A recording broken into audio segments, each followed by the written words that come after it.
15 races of the season, and it all comes all together here for one last time of the year. The Superlights closes its season in grand fashion as Amir plays host to the 16th and final round of the GPVWC Superlights season for the first time since 2018.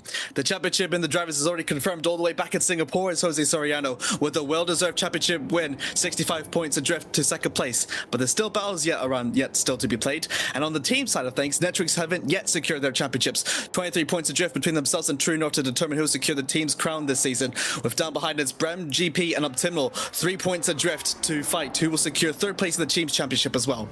With all that in mind, and for one final time in the season, Fabian Jungbluth is with us here at the broadcast directing side of things. Alongside with me is the man that managed to make it here today, just in time for today's coverage here of the final round of the Superlights. It is Ross McIntyre.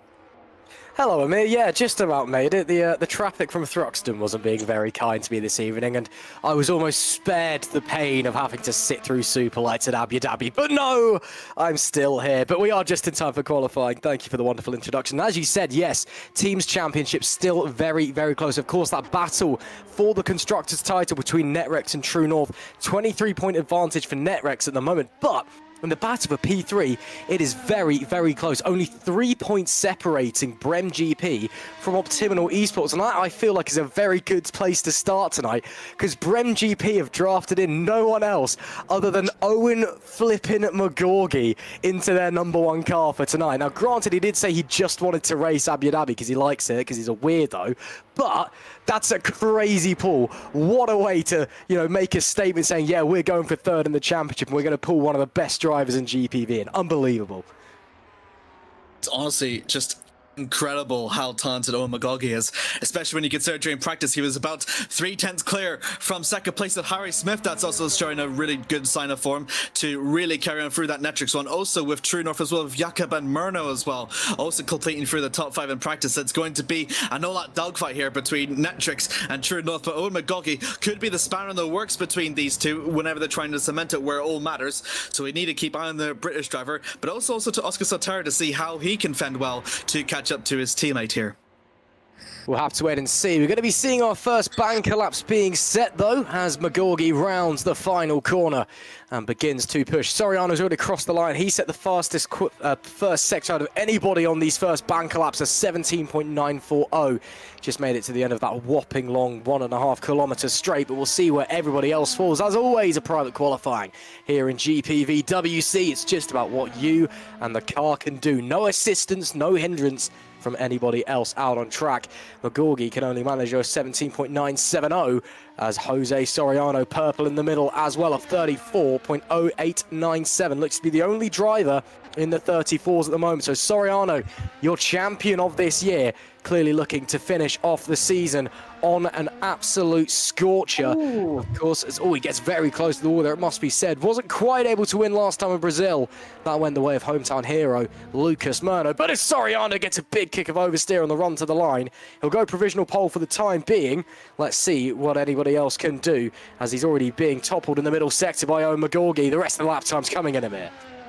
Yep, Smith actually fastest for the final sector, 29.9, so that'll get himself up in the third. As we look over for Owen McGorgy, it's all about keeping it really clean here for Marina, really getting close to the wall as he possibly can, as he just about glazes over, but not too much of a contact though for the final two corners. Near 90-degree right-handers here. A little bit of a wiggle, but Owen keeps it straight though. Is he going to take pole position? Yes, he will. 3/10 quicker than Soriano here. Wow, amazing first lap out there from McGorgy, but still 11 minutes and a half left in the session. Time left on the clock for time to be made. Oh, McGorgy has never actually won a race at Abu Dhabi in Superlights because, well, the one season went here, he didn't enter, but the 2023 champion with Rotor Formula looking to make his return with a mark. He's only had one race entry this season, full stop, in Super League. That was a DNF at Singapore. It's been a pretty quiet year from him, but clearly opening up tonight with a bang and maybe going for a second push lap as well. He's gone purple in the first sector. Just a quick touch on the tyres for you for the final round of the season. It is the softest compounds available, the C5s as the softs, the C4s as the mediums, and the C3s as the hards. And he goes a lot slower in the middle sector, so maybe we'll be coming back into the pits. But Still, you'd expect it to be a 1, more likely a 2-stopper, medium, hard, something along those lines. Hard to medium, of course, will be the 1-stopper. Maybe some softs in there as well. I mean, if you're starting on the soft tire in the top 15, you've got to have the softs in at some point. We'll have to wait and see. Only 26 in the server at the moment, but we are expecting a few more to fill out in that Netrex True North battle. It's advantage Netrex at the moment with Soriano second and Smith fourth. Murno only third, Yakab only fifth. Well, I say only, they're still right up there with them as Magorgi locks it all up coming into the pits. So a very interesting qualifying on our hands. Where's the other Brem GP car? Is the other Brem GP car even in the session yet? I'm not entirely sure. Yes, he is. He is, I'm just completely blind. So it is advantage then, Brem GP in their fight with Optimal, because currently Zolt Shukes is the leading Optimal in P12. Still though, long way to go, as I said, in this qualifying session. Yeah, expected Ruben Michaud to make an appearance into the later half of during qualifying. He's just finishing up through his laps in the R&D as Luis Mesa purple through in the first sector, which is incredibly impressive from the Spaniard. So could be a chance to pull up a great upset here. Wow, what a first sector that is. We know that PZZW car can be really quick when it wants to be. We've seen David Krupa do unbelievable things in it. He's currently P9. Maybe Mesa can do what Krupa did in Hungary, stick it on the front row and lead some of the race, maybe even win. Who knows? We'll have to wait and see as he comes through the middle sector, through the second DRS section. Got to hug it as close to the inside as you can in qualifying. It's all about the shortest run in the race. You'll be seeing them run a little bit wider on the more typical racing line. It is about 3.5 tenths down in the middle sector, and a little twitch through the big left-hander as well, which replaced the chicane, which I'm not going to lie. I actually quite like that chicane. I thought it was quite fun. But no, they had to ruin the circuit even more. Enough of my Abu Dhabi hate, though. Let's focus on the qualifying session. Still looks pretty tidy from the Spaniard, it must be said. He's keeping it nice and clean. Even if the middle sector wasn't great, it looks pretty solid. Coming into the final corner, gets the rear rotated nicely. A little bit of kick on oversteer on the exit. Goes nice. P7 though. That's a great lap time there. Yeah, absolutely fantastic there from Mesa as well. Upon for his return to GPVWC in 10 years, he's gone around through the academy and then up into Formula Sprint 2 and then Formula Sprint 1. Now he's over to the Super Lights. So incredible there. Norbert Jakob fastest into the first sector. Is there a good chance that the Hungarian could be an upset for pole position here? No, he won't, because it's gone yellow for the second sector. He could go 4 tenths quicker in Sector 3. Who knows? Are we getting pole? But again, let's wait and find out. Again, everyone looks comfortable so far. Again, maybe no one's really at the absolute limit just yet. With 8 minutes left, you'd still expect at least 2 more laps, possibly 3 if you're lucky. But everyone looks very comfortable. There's a couple of movements on the rear end here or there. Your cab's going to abandon that one as well. Fair enough. But there's a couple of teases of shows from the guys at the front. Magorgi still hasn't come back out. No, he has come back out of the pits now for his next lap of Soltero for the other Brem GP car. He's gone purple in Sector 1, so track's speeding up here quite a lot. It is lovely conditions, nice and dry. It's only 26-degree track temperature under the light, so it's nice and cool, which is really going to benefit the tyres that we used this year, preferring cooler conditions. But yeah, the track is speeding up very quickly, Amir, so I feel like we could be potentially seeing right at the death as Soltero actually got a cut track in that, so he does abandon that lap. Could be right at the end of the session. We see a lot of moves being made. Yeah, absolutely. I can completely agree with you there. Mike Quinn also into the pits. Harry Smith manages to jump over to make it a Netrix 2-3 as it stands ahead of Murno and Jakob 4-5. So again, Netrix seems in favour to clinch the championship here. Newcomer in Tiago Mello, driving for a TTF, makes it for an all South American lineup. I think it's the first time we've seen in Superlights for a Superlights team this season. So we'll see what the Brazilian can do. About 700ths off from the target time, but there's going to be improvement still all around for the Brazilian. So could be in way for a good upset here, especially to push that into the point scoring position. I'm not sure if his teammate has set a lap yet. No, he has set a lap, but he's down over 20 seconds. Yeah, we'll have to wait and see. Canapino, unfortunately, the former IndyCar driver, not being quite able to string it together so far here this evening. Let's see what Melo can do, though. He was very quick through Sector 1. Personal best, only just under a tenth of a second off. It's a little bit further off in Sector 2. Big push of understeer as well through the left-hander. I wonder if that's maybe something to do with the car, potentially, rather than something to do with his driving style. The TTF is one of the slower cars on the grid, kind of at the back end of the midfield, and you can see it's really pushing on the front as he makes his way through these high-speed corners. Going to benefit him massively straight, of course, as he gets a bit of a wobble on. Comes to the line though, let's see what it's going to be for Thiago Melo. Goes P15, a little bit off in the final sector as well, but again, still time to improve Amir, so not the end of the world. 5 minutes and 30 seconds left on the clock. Murno, purple sector 1 now. Yeah, very good there from Melo to push himself well within the point scoring position. As we see with Murno pushing over down through difficult 6 and 7, we're going to expect that to be a very good overtaking opportunity later on for the race. Especially when you can see the compound depressant seas, it's going to be so quick to make an overtake there. Out from turn 8 now, completely flat out. Take a wide for exit. Swings over back over through 9. 2 tenths down onto the middle sector for Murno. Seems to be, as the time seems to be going on, it seems to be getting harder and harder to string those sectors together. You can either favor one or the other. And to be honest, both the first, second, and third sectors are different from each other, Ross. Yeah, I mean, it's very easy to fall into the trap, which I think is what's happening with a lot of the drivers tonight, where you see that massive long straight and you just go, oh, we'll just dial the front wing off to go a bit quicker. But then that causes problems later on down the line. Murno goes P4. Krupa up to P5, meanwhile. Missed that one as Soriano abandons his lap. He was purple sector 1 as well. Russo, 2 very good personal bests through the first 2 sectors as he comes to the final corner. Let's see what the Italian can do in the Alpha Delta machine. Very wide on corner exit. That lap may not count. And he's slow anyway, so it is pointless whether it does improve or not. But still, Russo shows there's definitely a little bit left in the locker of that Alpha Delta machine. 4 minutes left in this qualifying session. And I guess it's now maybe time to start thinking about going in. If you go out now, that being said, you are not going to make another lap in if you get it. So Soltero will be fine to get another lap as he improves to P6, albeit with a yellow final sector, purple, green, yellow across the lap. He'll come back in or wait a little bit, and then he'll head back out with about 2 minutes left to go. I think that's what we're going to be seeing for the rest of these guys who are just about finishing their laps up now. Yeah, Krupa as well up into 5th is very impressive there for PCZW. A chance for himself to break into the top 10 as well to replace Joseph Herlock if he just needs to score 5 points. So that's what's going to be on the table for himself. Haxer goes green for the first 2 sectors, but heads into the pits. I think he's invalidated for the final one. Rue Machete and Borelli and Fadok all in the server now. So we've got 29 cars here as they're going to make their last attempts to at least set a representative lap time to put themselves on the board here for tonight. Omari Watson now. We'll see what he can do. He's already green a bit. 800s off. So we'll see if there's a chance for KV86. That's done it very good, actually, for the second half of the season to push themselves even further up. Yeah, I mean, the KV86 is, we know it's very fast over 1 lap. We know that Amari Watson is going to be winning the race tonight as well. You can put no money on it because it's evens, although it is yellow in the middle sector. Maybe he fancies a bit of a challenge from further back on the grid, but we do know that car very quick over a single lap. We know how quick Patrick Magnussen is over a single lap as well. I reckon probably one of the quickest in Superlights over a single lap. It just tends to struggle a little bit on race pace as Amari abandons that lap. He thinks, yeah, mate, that lap's not worth it. Let's bring it in, stick a fresh set of boots on and go out for that final attempt. And in fact, most people are just sat waiting patiently in the pit lane.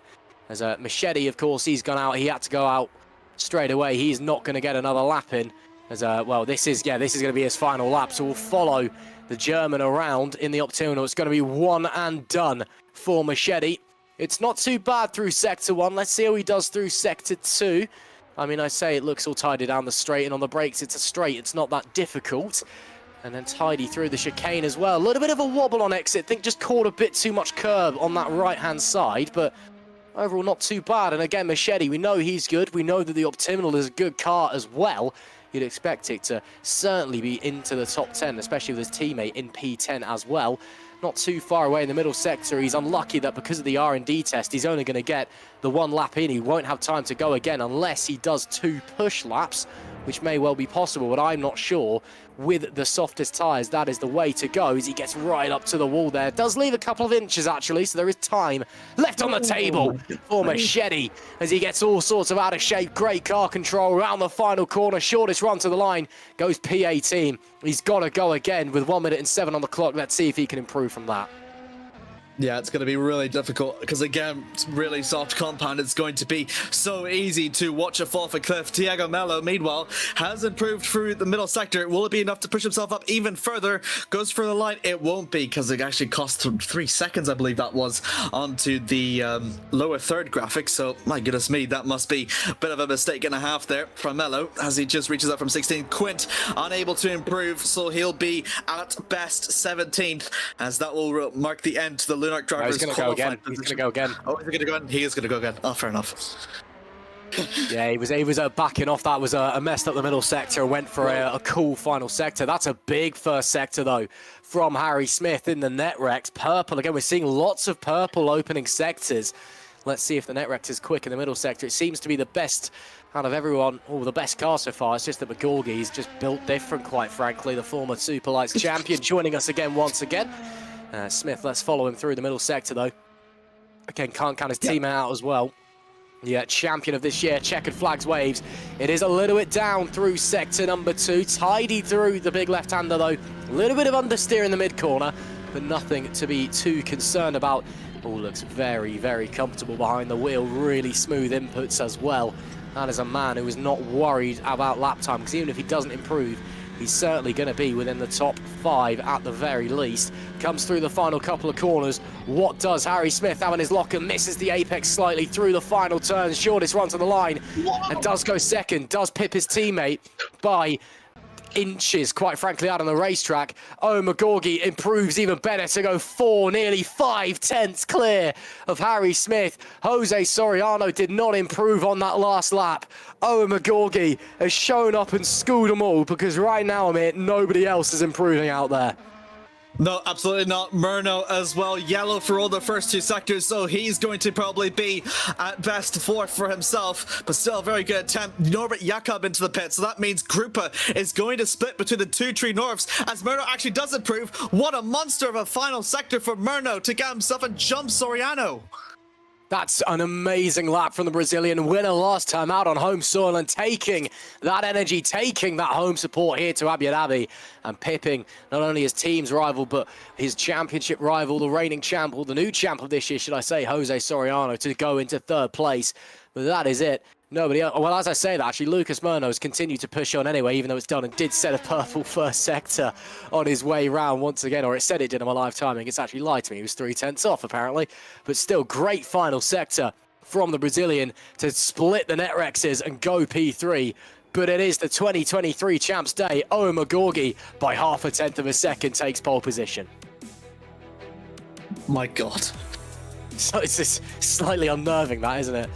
Oh, strap yourselves in, boys and girls. This could be quite a long evening. Owen McGorgie takes a brilliant pole position. Harry Smith alongside in the front row. Murno goes to 3rd ahead of your 2025 champion, Jose Soriano. Row 3 is David Krupa with Norbert Jakob P6. Oscar Soltero is 7th with Luis Mesa, a fantastic P8 on his Superlights debut. Philip Pushka, one of our one-lap wonders, goes into P9. And it's Zolt Shukes rounding out our top 10 for Optiminal. Further down the grid, Patrick Magnussen can only manage P11 here tonight with Federico Russo alongside. Luke Mitchell, P13 with Robin Merling 14. Ruben Machete just couldn't string his 2 laps together. Goes P15. Amari Watson, P16 to P1 at the end of this. Watch this space. Thiago Melo goes 17th with Mike Quint P18. Daniel Scott is 19th and Maxime Bulio is P20 and the leading Fusion Racing car. And our final 7 drivers, who it would appear, looks like Fidok didn't set a lap, and I think we had a couple drop out, because we did have 29 in the server at one point. Alexander Ragotes, was 21st with Mirko Licini alongside. And Gustin Canapino, who we disappointed with our also apparent 22nd, that's actually 23rd. 24th, Tom Fan, or 24th is Scott Mitchell-Mom, 25th is Tom van der Voort, 26th is Victor Borley, 27th Chris Kitsoff. David Fidok didn't set a lap, but he does also have a back-of-grid penalty for crashing, escaping back to the pits, and then going out to complete qualifying last time out at Interlagos. So that's probably why he didn't set a lap time. May as well not bother wasting any engine that you've got left and go into the final race as best as you can. But that's it for qualifying. And Amir, what a lap time from our 2023 champion, Owen McGorgie. I mean, you can't teach an old dog new tricks, and obviously Owen's not that old, but he's turned up really and shown the 2025 class how it's done. It's honestly very scary just how quick he was than the regular Superlights protagonist that we had to be that far clear ahead of the field. I know Brem GP is in desperate need to try and clinch to what would be a really impressive third place in the team's championship, and to do so by requiring the services of Owen McGawkey. It doesn't feel it's cheating, but definitely your favours weigh in the odds whenever you have Owen in there. And I did know about his previous performances back in Formula Sprint 2 as well, also in unfamiliar machinery, but he just adapts to it so well, doesn't he? And it really is a true testament of the Englishman's skills, and I think we could be seeing an absolute masterclass for himself. But of course there is a difference between one lap pace and race pace.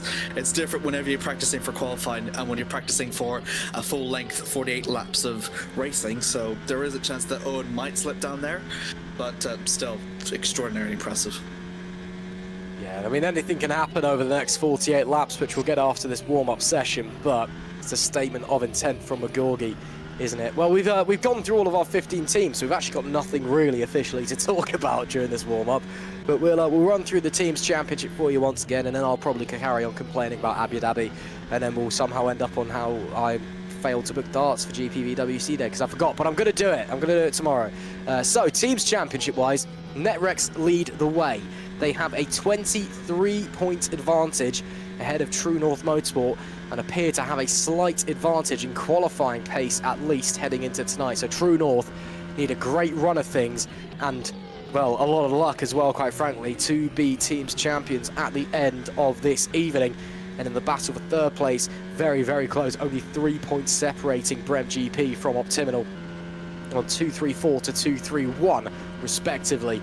And Owen McGawkey coming in for Brem. That is, well, a nuclear bomb to Optiminal's hopes, quite frankly, especially with the Machete only getting 2 laps in following the R&D test, just not being able to string the lap together. So, Netrex is a great start for them. Brem GP, it's a wonderful start to the evening for those guys. Obviously, again, anything can happen, but the guys with the advantage are sitting there looking very pretty. I'm sure Netrex team boss Carlos Martin is sat on the team radio very, very happy right now and saying as he does quite a lot sometimes, but I'm sure he'll be fancying his team's chances going into this evening. But still, Owen McGawkey starts from pole and looks to be the pace setter coming into this one. If you're just joining us, you've missed a very fascinating qualifying session where Owen McGawkey, your 2023 champion, turned up for the first time in Superlights in a long time and took pole by nearly half a second. Yeah, we'll leave that one at that, but we hope you're enjoying the show.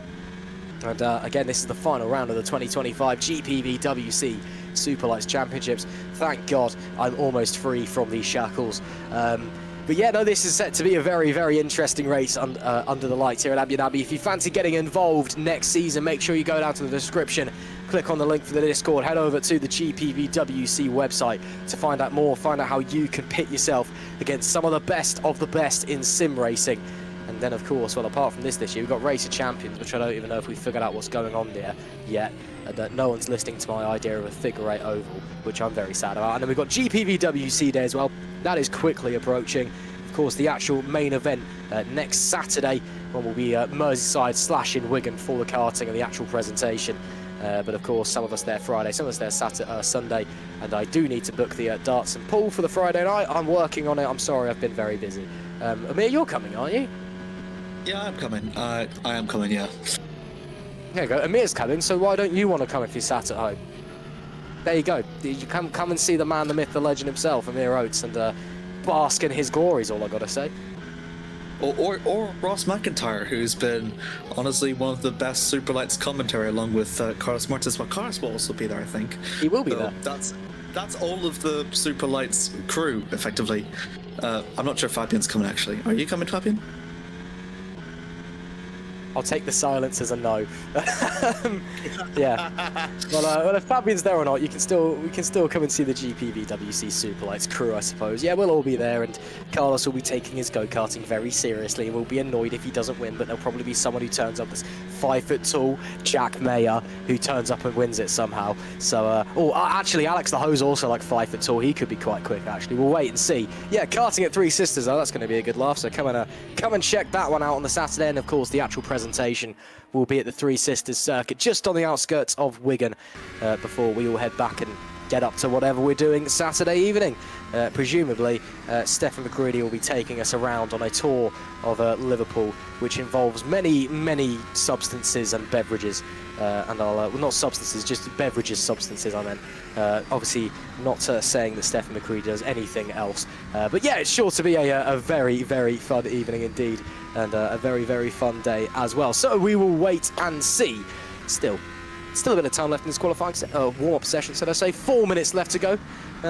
Anything to say, Amir? Any raging thoughts you're desperate to get out for the people at home to listen to? You're a great salesperson, I must say, Ross. You really sold GPVW Day as if you had an additional paycheck for every time you had to sell to the... I did work in sales for a bit, to be fair, but I'm not getting paid for selling it. I just, I want people to come and have a good time. Yeah.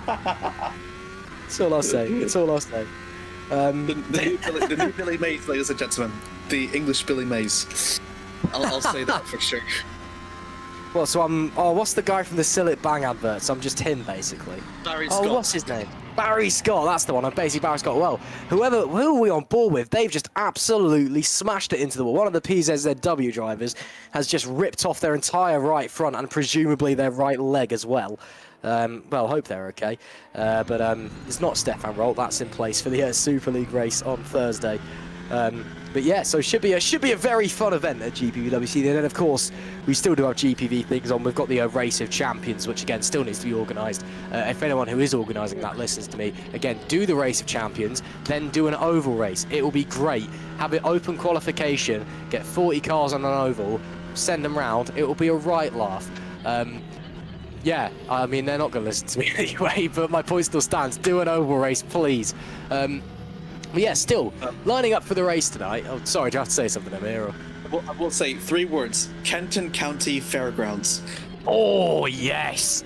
See, this man speaks one language, and it is facts, right? If anyone from GPVWC management is listening, the man has spoken. You should listen to him and what he's just said, and then you should act upon it, okay? I'm honestly surprised you know the reference. I am so bloody old. I've had R Factor 2 since 2015, and I can't believe you actually know what I was saying. My God. Yeah. Do you remember the demo? Do you remember the demo had? The demo only just had Tobin Raceway, but only 2 layouts. And yeah. 3.5. I remember playing that thing for ages because I was too poor to actually get the real game. And now I get it, and I could just joke around like inner R Factor 2 jokes with you. So that's fun. Right. See, I'm still poor to afford the game, quite frankly, even though I bought it years ago. I just spend all of my money on football shirts and beer, to be honest with you. So don't take any financial advice from either of us, is what we're saying. 1 minute, and yeah, and I do spend quite a lot. Actually, I might need to buy a new set of darts because I think I lost mine. Because I ran across somebody on my road having a medical incident the other night. Ended up going back to theirs and someone over. No, I didn't run them over. I walked into someone who had collapsed onto the ground as I was about to go home and go to bed. Oh, okay. And then after a game of darts, luckily they're okay, but then obviously went back into theirs, threw my darts on the side, not thinking, was there until 5 AM waiting for the ambulance with them. And then the next morning I couldn't find my darts, so I think they are still in their house, whichever house they live in, because I can't remember what number it was either. Oh, that was a fun night. Anyway, yeah, 1 minute left in the warm-up session. What do we think's going to happen tonight, Amir?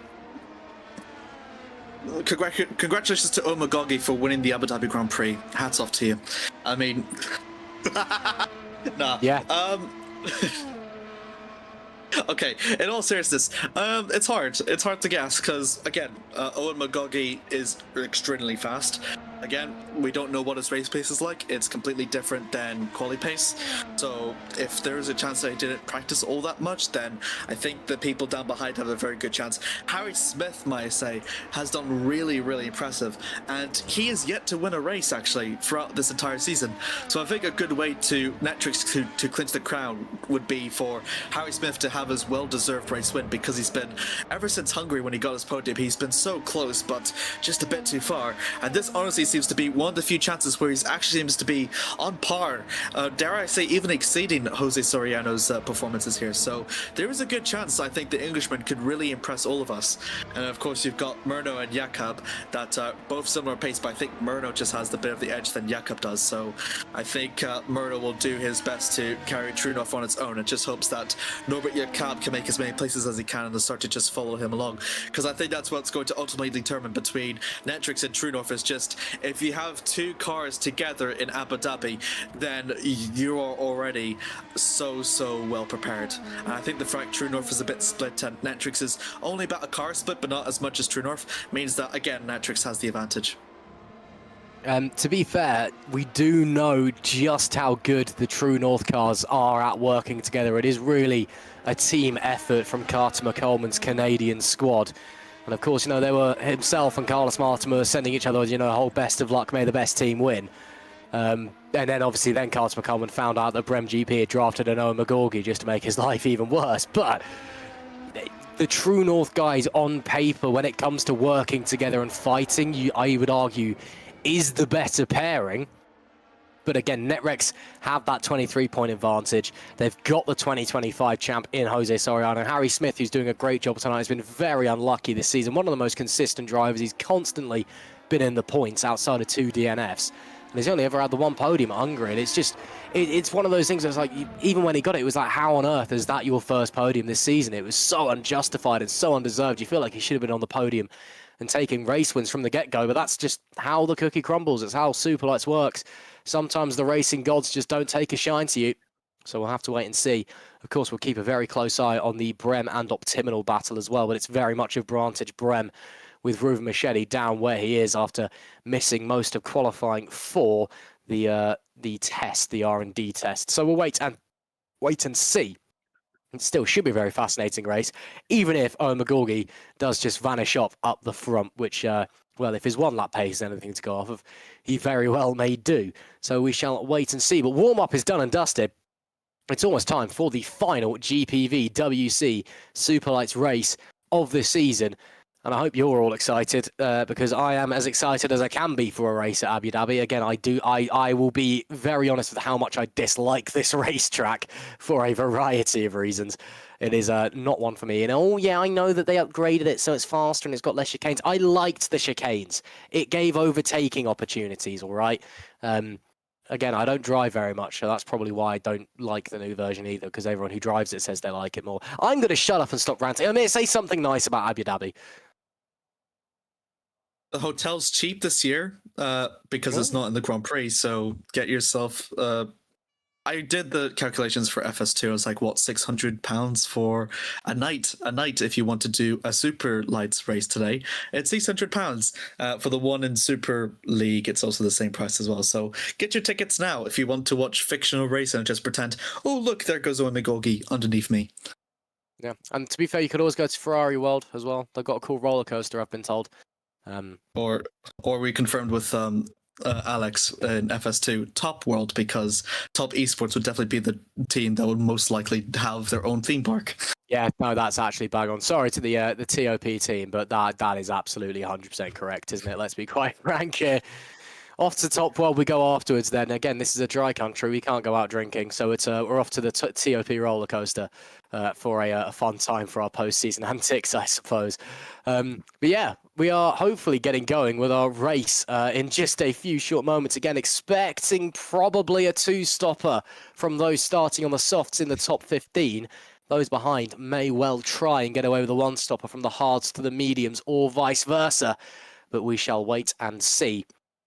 And again, don't bother putting any money on Owen McGorgy because it's evens, quite frankly, at the bookies office. He's set such a phenomenal lap time and quality. It's probably, outside of Singapore, the most dominant qualifying from one driver that we've seen all season long. And again, just goes to show what that man can do when he gets behind the wheel of an SL2 car. So yeah, just a short delay. You can see the virtual fans are loving it. They're packing out the grandstands above the pit lane. And I know that you're packing out the virtual grandstand, also known as presumably your office chair at home. And we can't wait to get going racing in 48 laps. And hopefully we're going to be seeing some drivers teleporting their way magically onto the grid in just a few short moments. Woo. That was going to be fun. Again, just very interesting to see who's going to come out on top for one last time here of the Superlights. Actually, it's a nice way to mark out which is going to be my final day in commentary for GPVWC this season. My 19th race, actually. Kudos, well done, well done. Round of applause, everyone, from here. Yeah, that's quite a shift, I'll give you that. Yeah, that's quite a shift. Fair play, mate. Well done. Yeah, you know, it's quite an effort doing commentary. You may not know that, but we do actually try. You know, I will just say as well before we go into this one, of course, because it's Superlights, there is going to be no controversy whatsoever in how our team's championship is decided. No siree, no scary incidents that's going to leave the entire Discord on fire and in a slow mode for about a week. No siree, not around these parts. We are good, respectful racers. Please don't fire me for those comments. That was a joke. It is almost time for the warm-up lap. And, well, when that gets going, which it does now, we can get ready to start having a look at our grid once again. Oh, McGorgy will lead them away. Let's see how quick he fancies taking this one. I reckon I'll keep it nice and steady. Let's have a little run through the grid for the final time in 2025. It is Owen McGorgy, the 2023 champ, on return to pole position by half a second. Harry Smith alongside. Lucas Murno is third. And your 2025 champion, Jose Soriano, the Spaniard, goes off of fourth. Row 3 is David Krupa, great qualifying from him. Norbert Jakab in P6. Oscar Soltero starts in 7th, and Luis Mesa on Superlights debut. Great job there for P8. PZZW with a brilliant session, it must be said. Philip Pushka and Zolschutz are rounding out the top 10, with Patrick Magnussen in P11 and Federico Russo sticking that Alpha Delta car into the 12th grid slot. Luke Mitchell is P13 alongside Robin Merling. Ruben Machete can only manage 15th after starting the session with 3 minutes left on the clock due to the R&D test. And your race winner tonight, Amari Watson, he starts P16. Tiago Mello starts in 17th alongside Mike Quinn. Daniel Scott is P19. And Maxime Bulio decided that they had enough of drinking Superbock in the sun for the rest of the season, starting in P20. James Knox is immediately behind the Sister Fusion car in 21st alongside Alexander Ragotza. Scott Mitchell-Marm returns in 23rd, and Tom van der Voort, he starts P24 for Drake Racing. 25th is Chris Gitzov with Mirko Lucchini 26th. Victor Borley is 27th, and David Feidock should be our final driver on the grid, and indeed he is. Again, he did not settle up in qualifying, but he did also have a back of grid penalty from the last race after crashing out of qualifying, escaping back to the pit lane, and then going out to resume the session anyway. So it could be quite a long night ahead for the double Super League champion. But again, he is statistically one of the greatest drivers that GPVWC has ever seen. I think in the power rankings he's still in the top 5 or something, so the guy certainly got it. Let's see what he can do out there tonight. So it'll be McGorgy leading them off of pole for Brem GP, and this one should be very interesting, even if McGorgy does do the proverbial disappearing off at the front. Team's championship still well on the line. Oh yeah, absolutely, 100%. Again, it couldn't really go any way for Smith and Soriano, as much as they're just within, at least have the points advantage than Murno and Jakab does. Anything could really happen here from the Superlights. We have seen heartbreaks through before, so again, that way. But for Brem GP, whenever you're 1st and 7th and Optimal's down 10th and 15th, it seems to be all the more cemented that they will clinch 3rd. But I wouldn't rule out Optimal just yet. They are good at climbing up positions. So there is a chance for Ruben and Zolt to make up some places, and maybe with a good strategy call can maybe push themselves up into the contention here. It really is anyone's guesses here, Ross. We'll have to wait and see. Cars are coming around the final corner. There is your driver who will slot into the 28th and final grid position tonight, David Feidock. Brings it trundling round as tyres cool down at the front. He has the last opportunity to get temps in check. He'll flick it out, stamp on the throttle. No, he's not even bothering to do that. Fair enough, but everybody's in place. Look at Harry Smith. He is right over in his grid box at the front. He wants to go aggressive. He wants to get himself the best line, angled straight at McGorgy down into turn 1. Only one podium this year for the Englishman. Let's see if he can make it 2. For the final time this season, we are go in GPVWC Superlights. Great start there from McGorgy. Murno also away well from P3. Down into turn 1 we fly. Smith will hold the inside line from the Brazilian. McGorgy with a blistering getaway though. He's already clear at the front. Yellow flags out in the background. Oh, there's more chaos. A few cars round and piling in into the background. Oh, it's chaos. Machete is down and out of the race before we've even got started. And that all but hands third in the championship to Brem GP. GP, because the German is out of the final race after one corner. There was more chaos in the background as well. Tom van der Voort and Amir Watson also involved. He bombed down the straight for the first time, trying to break the toe. Any overtakes? No, I think we'll stay clean for the time being. McGorgy, what a start that was, though. Disaster for Optimal as their #1 driver is out of the race after one turn. And also the greatest racing driver all time of Amir Watson also retired as well. So that's 2 that have been collected. Down into turn 3 though. Oscar Saltero gonna look down into the inside of Norbert Jakob. Is gonna be super close, but Jakob still holds on through to the speed and still manages to keep that true north up into 6. But absolute disaster there, Ross. And again, Brem GP are secured 3rd in the standings here. Oh, that is such a shame. I mean, it's not secure just yet. You could still see Saltero win, or not Saltero, should I say. You could still see Zooks win and both Brem cars retire, but in reality, it's all but done, isn't it? Coming to the end of lap #1, it is McGorgy with an 8/10 lead. Harry Smith already with a bit of a gap back to Murno as well, and already starting maybe to see some mind games being played. Brem GP know they are now all but set to take 3rd place in the Constructors when the checkered flag flies at the end of these 48 laps. But it is still a game on between Netrex and True North. David Krupa has got past Norbert Jakob for P5, so Jakob has dropped to P6. That is not the start that Carter McColeman's Canadian squad will have wanted. They would have wanted both of their cars right there with the Netrex cars from the get-go to bring the fight to them to see who will be Constructors champion at the end. But David Krupa, we know how good the Polish driver can be. Sometimes he just turns up and decides he wants to be Senna, Schumacher and Verstappen combined into one. Is tonight one of those nights? We saw it in Hungary. Are we seeing it again here in Abu Dhabi? I mean, Krupa has been absolutely underrated throughout all the entire season and looking to equal for his best results since back in Mexico. He's been on a good charge, top 10 finishes all around. But again, 1 podium, he's hoping to make it look 2, but he seems to be really, really good. And also not under pressure from Jakob whatsoever into lap 2. So it could be well that this is the way it's going to stand, at least for the Polish driver, until Jakob finds a way to get past him and to get himself even closer to Soriano, because again, it's what Murno needs that advantage so much, because True North works together so brilliantly well together, but without that, it seems to be Netrix seems to have the favour here. Well, we're waiting to see. Still a long way to go. McGorgy is a second up the road already and out of DRS, as we are going to get some replays of the start and down at turn 1, I've been told in my ear, and yes, here we go. So let's see what happens. So this is Machete that we're following here. Again, starting back in the pack. There was yellow flags out in front of him, so he gets a little bit screwed. So that's why. So that's James Knox, who's gone around there. Oh, just touches. Just the lightest of touches. Oh, and it's absolutely clobbered by Amir Watson. And that was Patchko Magnussen that was also involved. That's a huge incident. I'm assuming that Amir was just blind for that one.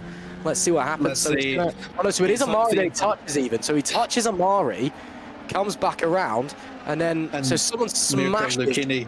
Oh, Lucchini. That's Lucchini. Yeah. So let's go on board with Lucchini. So Machete's done there and then. Amari's car looked intact to my eyes. Also, look at here. There was nothing he could really do. Of course, there's a big hit up the rear for Amari, and I wonder if he just saw the damage and went, yeah, there's no way we're getting that back, or maybe it punched a hole in the engine. He did manage to get going again.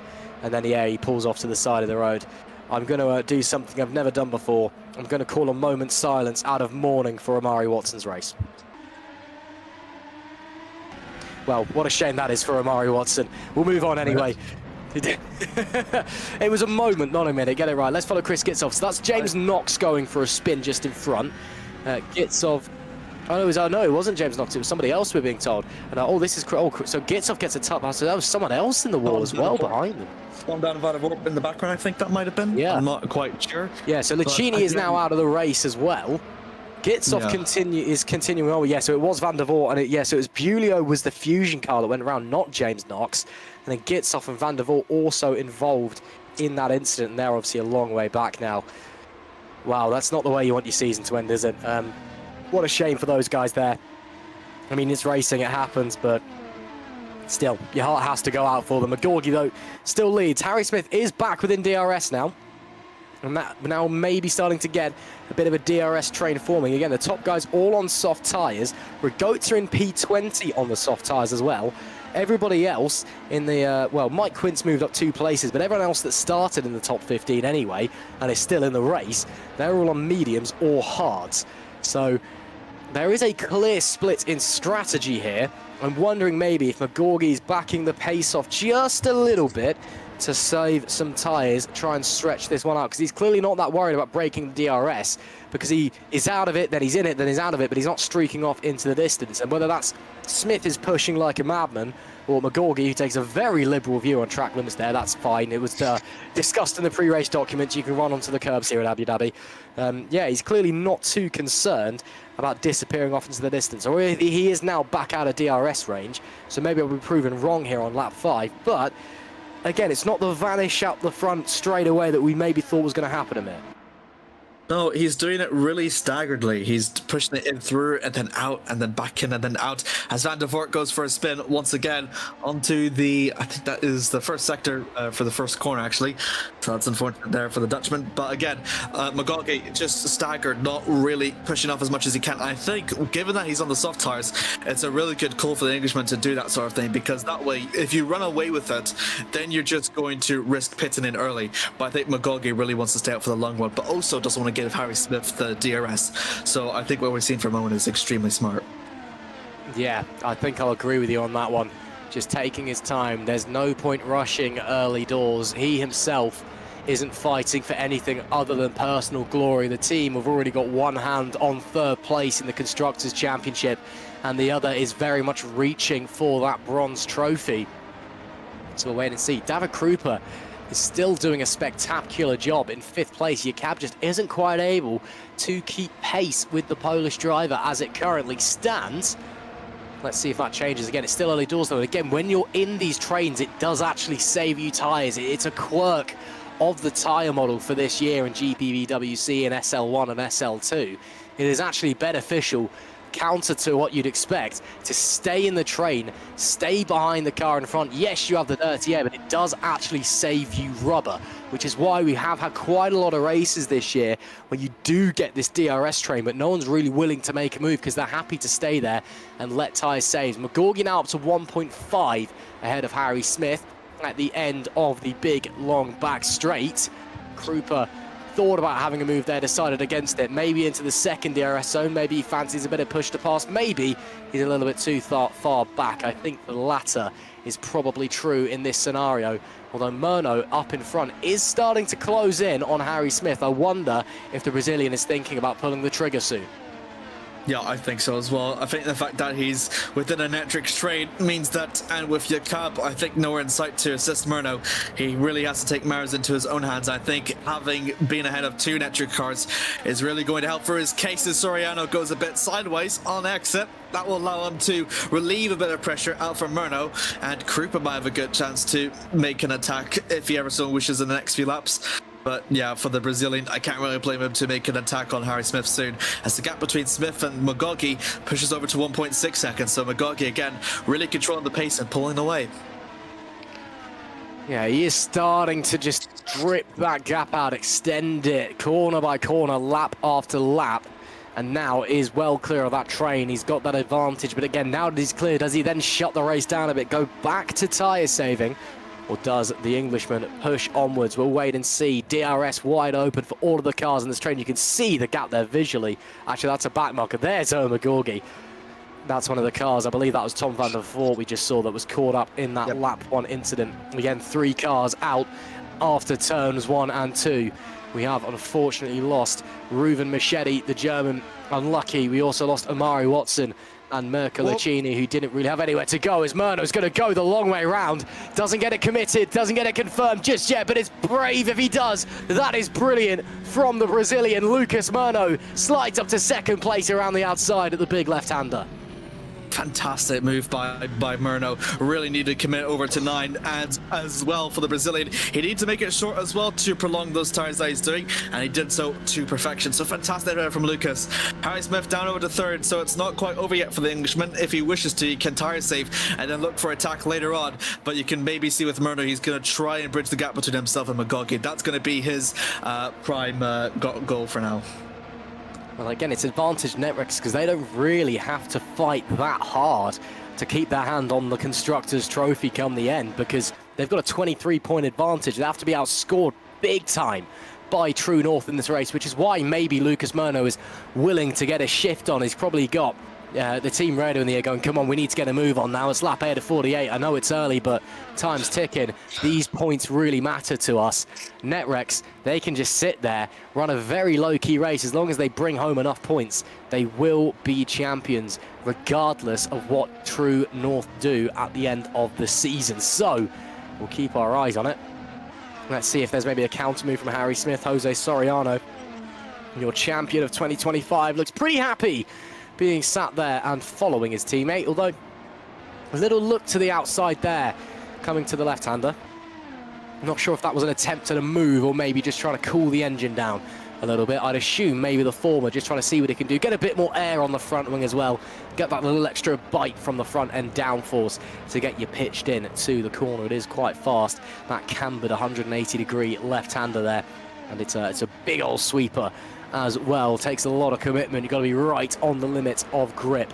As there we see, that's Tom van der Voort getting well and truly out of the way to let this group through.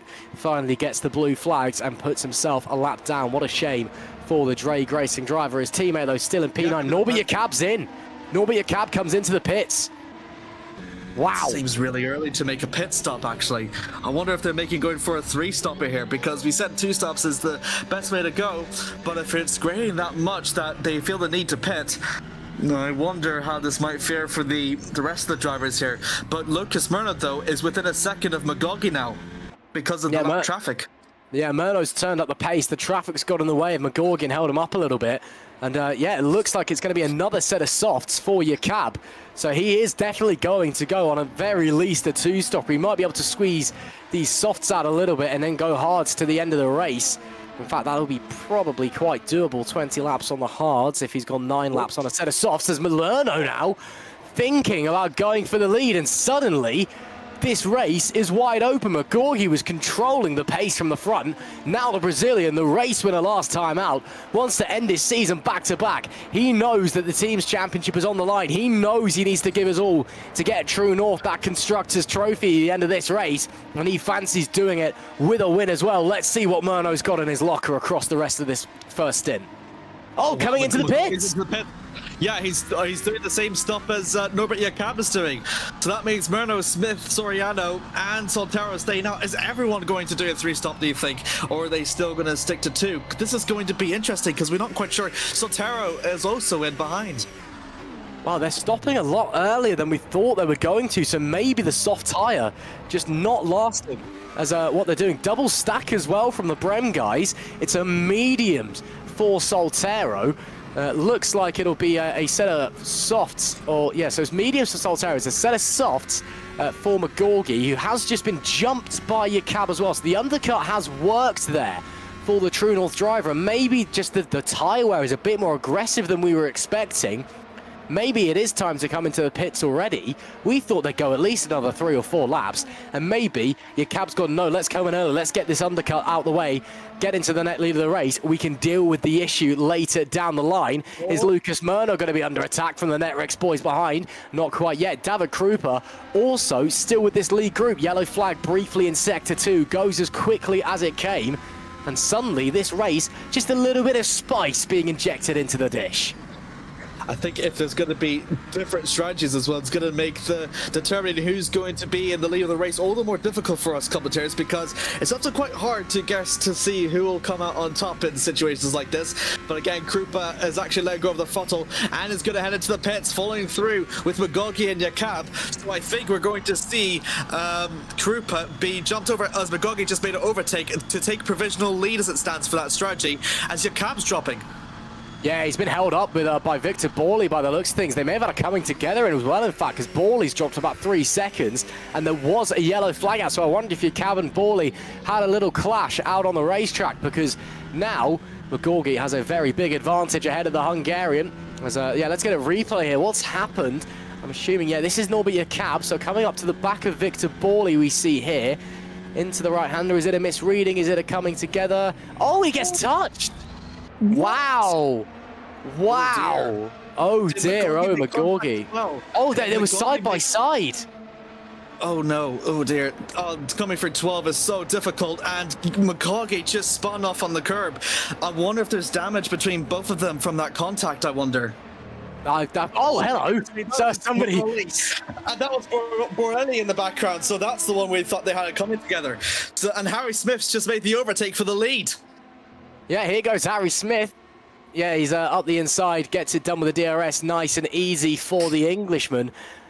For me, that's a racing incident there between Murno, or Jakab should I say, and McGorgy, who's making very quick work now of the traffic in front of him, but still not a great look. Into the pits comes Lucas Murno, who's dropped out of the race lead and decided to call it. And the Netrex is staying out long. What did you say earlier, Ross, that you hope that the team's championship wouldn't be dictated by controversy? Well, I wouldn't argue that was controversial. It was a racing incident. I know, I'm just pulling your leg. Disagree with you. There's still time for controversy and slow modes in the Discord later. Just you wait. Mesa also comes into the pits. Another set of soft tyres for the PZZW driver. As Harry Smith and Jose Soriano now, it looks to me like they maybe want to try and extend this stint as long as they can. And they are working together. Soriano within DRS range, but not challenging.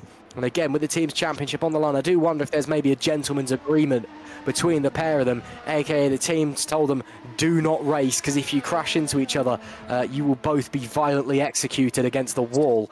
So we'll wait and see. But to me, I think these guys are going to extend this stint as long as they can. We do know the Netrex is very, very good on the tyres. They're able to take them typically a little bit further than anybody else.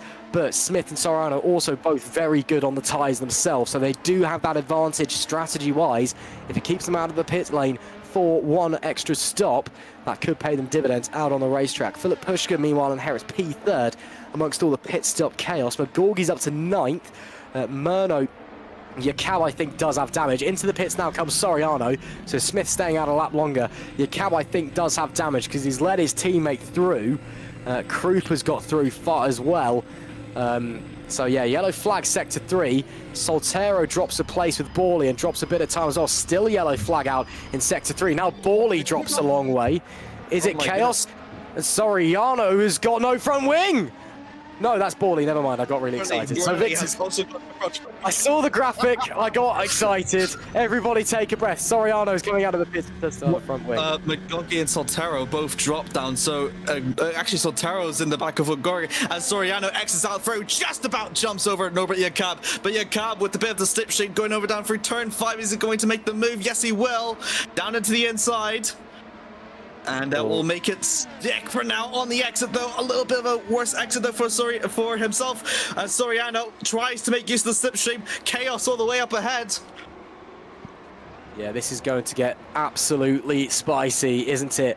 Going through goes Jakab for the time being, but Soriano right on his tail. Jakab again, a bit more motivation maybe to get the elbows out, given that 23-point deficit for True North in the team's championship.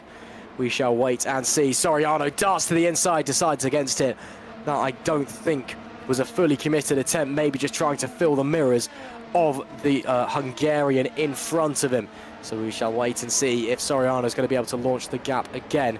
McGorgy is behind them, so who knows what's going on. So McGorgy must, McGorgy must have come together as Smith comes in. Yes. It was both McGorgy and Soltero that dropped as well, so it was incidents that happened separately. Harry Smith makes for his scheduled pit stop. He's also going to go for the medium, so we can safely assume that Netrex are definitely doing the 2-stop, but then everyone else must be doing more, so that means Mike Quint holds on to the lead for now, but he started onto the... McGorgy's in. Oh my goodness me. Oh no. Is that a damage, or is that a pull the car in and call it there? That is huge if he is retiring. No, McGorgy said a medium, so he must have had damage. That was too rough to continue. And another twist, another turn in this championship fight. As it stands, with Soltero 13th, Brem will still clinch it. Zolchuk is out of the points. Yellow flag sector 1. And who's that dropping down? Because the timer screen doesn't know what's going on. Are we all okay? I think we're all okay. This is getting ridiculous out here, guys. Come on, it's crazy. You can't keep track of it. Fabian's working overtime on the cameras. We all wanted a nice and easy race to come in and end the season. and suddenly it's absolute chaos. The pole sitter, by half a second, Omagorgi has boxed for mediums with presumed damage to the car after an incident. It sounds like we do have the replay. Let's have a look and see what's happened. So here's David Feidock. So something happened to him. No, we're going to go back. So here's McGorgy. Oh, was there contact with McGorgy? That's collision with Zoltuch. That could be. Only slightly touches the wall. Is there more contact as he comes back onto the track, or was it these tyres are cooked and we've dropped down? Let's just pit and go long again. Yeah, you can see he's already struggling there, but Solterra also dropped as well, further back behind. But this is the replay we're seeing. So he's trying to overtake through the Attila car, out from the exit through 14, swings over down for 15, side by side. He looks for the inside line, and that's honestly another racing incident then. Yeah. If anyone's at fault, really, for me, that is unfortunately Omagorgi. You can see he committed to the inside, and then there was a big twitch from the car as he realised that gap was disappearing and he had no right to the corner, but it was too little too late. Luckily, only a light touch, but apparently the touch with the barrier was more than enough to give him damage and to lead him to come back into the pit lane for that set of mediums. Krupa now is in P3, so that's P2 also. David Krupa having a great race here, and he's not far off of Lucas Murno, our net race leader as well. Meanwhile, Norbert Jakab is trying to scythe his way through David Feidock, who is yet to box. He started at the back of the grid with that penalty. Is Soriano going to be able to make his way through? No. Yes, Feidock actually lets him through. Really great sportsmanship there from David Feidock. Soriano is able to squeeze on by. Harry Smith tries to do the same. Feidock isn't able to let him through this time, but surely if he's let the other two through, I don't think it was a mistake from Feidock either, unless maybe it was, and I'm just reading too nicely into it. I think he may have been a mistake, because looks like Harry Smith no way past his fellow countryman. Now Feidock does come into the pit lane for his first stop. So medium's only able to go 16 laps. So if you're going soft lap 9, soft lap 18, hard should get you to the end of the race on a 2-stopper, but 3-stopper might just be the way to go for some of the drivers. We'll wait and see. Feidock comes in, and looks like it's another set of the mediums, but we'll wait to see if that updates a little bit later to see how it's going to unfold. So Quint leads. Murno has the net race lead with Krupa in P3, Jakab P4. Soriano, though, right on the tail of the Hungarian, who is on the soft compounded tyre. Everyone else seems to have gone mediums. Soriano's going all the way to the inside with the push to pass. That's the easiest overtake you'll ever see, because look at the straight line speed advantage of the Netrex car. Is your cab actually on softs and everyone else is on mediums? Because sometimes it looked like they were all on mediums or softs even, and it didn't update. Yeah, your cab is on mediums, so your cab's on the alternate strategy. R Factor 2 just did its thing where it didn't update the pit stops, and we all thought they were going soft. They're actually on mediums. Eh? And Krupa hasn't boxed yet either, actually, so... Oh, is it... No, Krupa has boxed. Your cab's definitely boxed as well, because it's on a set of softs. You're not making a set of softs go 16 laps. Right, who knows what's going on? R Factor's doing R Factor things. We were 16 laps out of 48. That's a third if you can do maths. No, it's not. That's a lie. It's not a third. Into the pits comes Mike Quint, so Murnett does inherit the race lead. I don't know anymore. There's things going around on the racetrack, and at the end of it, someone's going to be a winner and someone's going to win the Constructors' title. That's all I can tell you. Yep, fair enough. That's the most accurate representation of commentary for Superlights Abu Dhabi I've heard in my life. Mike Quint exits out through onto the hard compound and will probably follow along with his teammate down at 19th, I believe.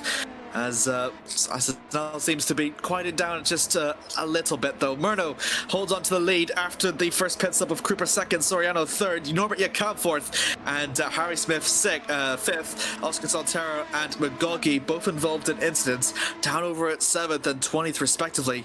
So again, just seems to be slipping out of Brem GP's fingers, but again, Zoltsuch is still 12th, so it's still in their favor to clinch second. Third in the team's championship. Yeah, as it currently stands, Netrex will be your Constructors' champions at the end of the season finale here in Abu Dhabi.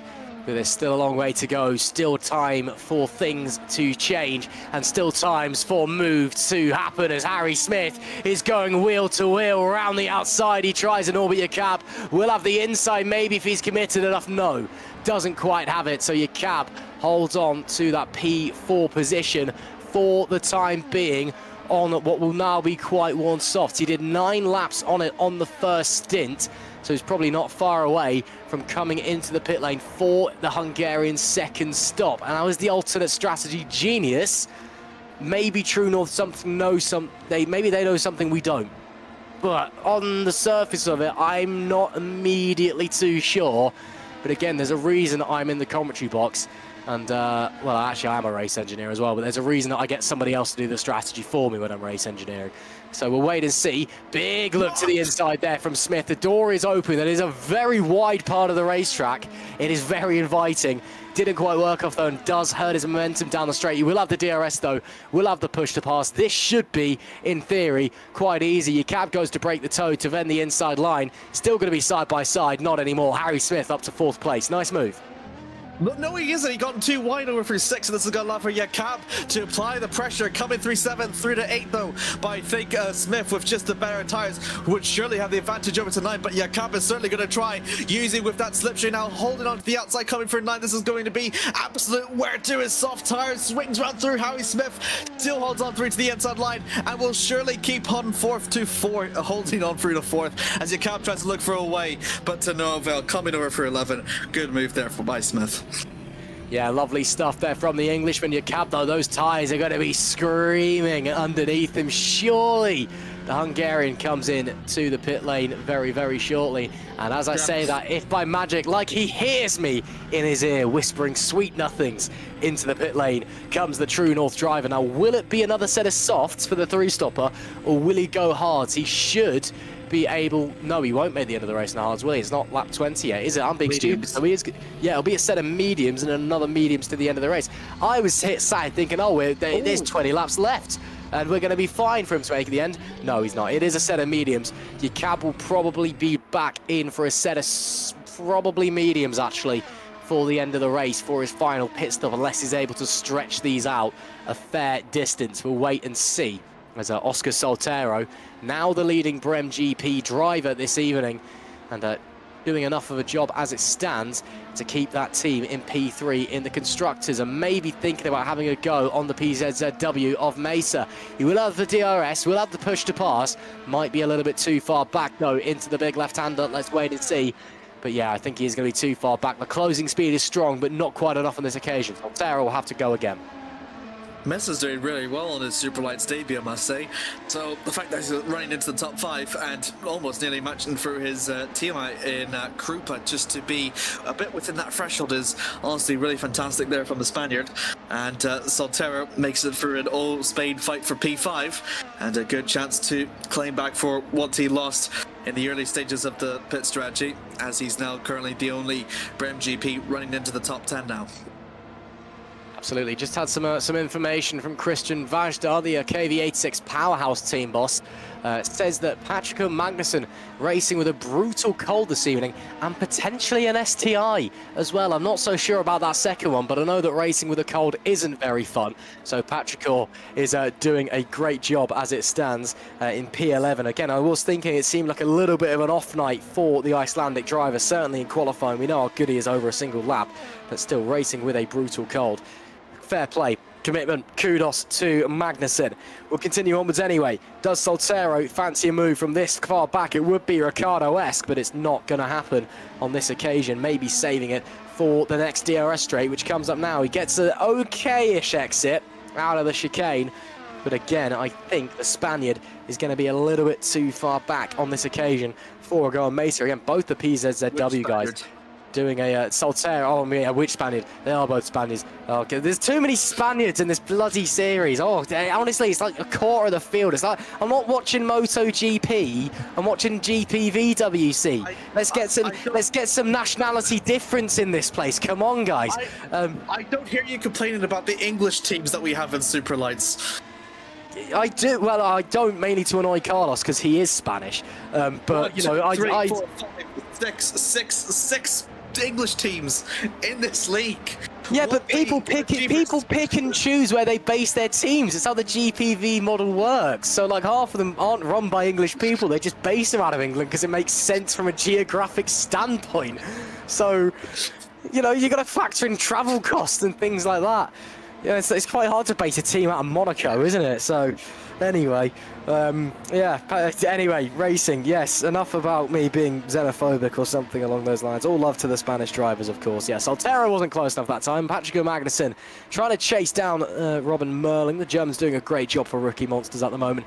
Rookie Monsters, by their standards, I think they'll be a bit disappointed with this season. Not necessarily because it's been bad. You know, it's been a learning year for them in Superlights, without a shadow of a doubt. But Rookie Monsters is a team that, especially in the past, has basically won anything they've touched in sim racing, be it R-Factor or iRacing or whatever. And are one of the real powerhouses in R-Factor. Maybe not as much nowadays as they were about 5-10 years ago, but still, it's a big squad, and I know that moving forward next year they'll be looking to massively step up their game. Merling, though, looking to end the season on a high, doing a very good job in P10 at the moment, as on lap 21 of 48, nearing now the half-mark distance in this race. We've lost a couple of other drivers from this affair as well. We've lost Chris Gitzov, Maxime Biolo, and Tom van der Voort. Sound like Van der Voort had a screen freeze issue from what I can read, so we'll wait and see what is happening there. But we continue onwards anyway. Norbert Jakab, after that secondary pit stop on the medium tyres, is up to P16 at the moment, and look at who he's chasing him here. It's Owen McGorgy. Oh my god, I think I'm not sure if it's a damage or if he's just lost out of his element, but he seems to be a lot more struggling here in the second stint than he is in the third stint actually than the first. And again, a bit wide out of turn one, so he's really feeling the pressure that Jakab is giving to him. Of course, Jakab is also on a fresher compound, so that's going to help a bit, but this is going to be a good test to see how Owen can defend as Norbert Jakab swings down to the inside onto turn 5, and maybe he can even make it stick upon on exit. He has to use for the slip in order to make a stick, but McGorgy is going to fight back side by side here, Ross. What a wonderful race we are being treated to between this pair. It's become a quickly and hotly tested rivalry. McGorgy's going to get boxed in by James Knox in front, but still stays alongside Jakab and is laying on the brakes. They bang wheels once again, trading paint all the way around the Yas Marina circuit here in the final race of the season. And still they go side by side. Jakab has the inside switchback from McGorgy, but doesn't quite have it. That is brilliant racing from the pair of them, and I'm going to do it again. It's been a brilliant start at the Parc de France for Bayern Munich as well. 2-0 up against Paris Saint-Germain in the UEFA Champions League this evening. There's a yes from Fabian Jungbluth on the cameras that you can hear. That's right, it was darts last time. It's UCL tonight. We're bringing it back to the racing, Amir. Bloody BBC teletext thing. Also into the pits. What is this? ITV F1 coverage? Into the pits, off it goes. He will X out just outside of the points, but fantastic move there by Jakab on McGorgy. McGorgy, I think, used to push the pass on the exit from 5, which is why he got so close. But James Knox being there means that it was harder for McGorgy to defend. As you said, Ross, he was definitely boxed in, and that really did hinder the Englishman's chances of at all holding on to P13. Jose Soriano swings around for the outside onto David Krupa, or if that was Krupa trying to make a tip on Soriano, but Soriano makes his way up into P2, and Lucas Murno still about 3.5 seconds, so Jose has got a chance to try and close it up here.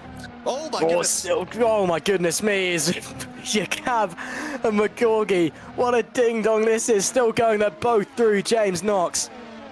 And now, yeah, McGorgy has the DRS and nearly loses it. Jakab went defensive to the inside. McGorgy went to the outside with the DRS and nearly lost the rear end of the car. And they're still side by side through the 180 left-hander. And Jakab's going to get back through. What a race we are being treated to. What a battle between this pair. Oh, this is simply GPVWC at its absolute finest. They may be getting a little bit hot under the helmets, yes. There may be a bit of aminosity, it may be elbows out, but we do not care. What a treat, what a spectacle here under the lights in Abu Dhabi. That was so close. Soltaro into the pit, so McGorgy is the leading Brem GP car now. But my goodness me, what a move there by McGorgy and Jakab. What an intense fight we just saw in their second lap of duel. But it seems to be Jakab is just gently pulling away from McGorgy, as McGorgy needs to find any sort of momentum to go back in again very deep down into turn 5, really trying to close the gap in any way you can see imaginable. But I think Jakab surely has to pull away now with his move for trying to get against Scott Mitchell-Mam now for the top 10. Yeah, I don't think Mitchell Marmon put up much of a fight either. He's a driver who knows when it's not its battle, and no, he doesn't. And McGorgy does not get through either. So your cab now has that little bit of breathing room as we see Mitchell Marmon getting very squirrely coming out of the chicane, a bit too greedy on the throttle there. Has been on these tyres for 9 laps now, has Scott Mitchell Marmon, as he's gone medium hard, it would appear. And yes, yeah, so he's running a longer second stint, is the Englishman and the F1 journalist. Interesting that he's on that strategy. Not a lot of people else also trying that one. McGorgy does, though, get through. And now the battle continues. Yeah, this one's going to the award for best battle. Is that a thing at GPV Day? Make it an award. This is scintillating stuff. David Krupa goes hard, presumably to the end of the race. We are over half distance now. 24 laps left. If he manages these tyres, the Polish driver should just about squeeze over the line. And we'll see how that works out for him. Ragotza also in. Looks to be another set of the mediums for Ragotza, but we'll wait to see if R-Factor does that thing where it suddenly remembers they're on different tyres and updates about half a lap later. It is an older game. I've been told by John Sim Racing that R-Factor 3 is in development and will be coming out in 2045, so make sure you've got a bit of spare change when that eventually drops, because motorsport games are too busy developing Le Mans Ultimate. But who cares about Le Mans Ultimate? Because, you know, this is GPVWC. We don't race at Le Mans, do we? We race single-seater style. Robin Merling, he's moved up to 7th in the meanwhile. That was a big tank slapper there from Quint in the background. Not far away from these guys go is your cab and McGorgy, who are on a charge and seemingly trying to murder each other at the same time.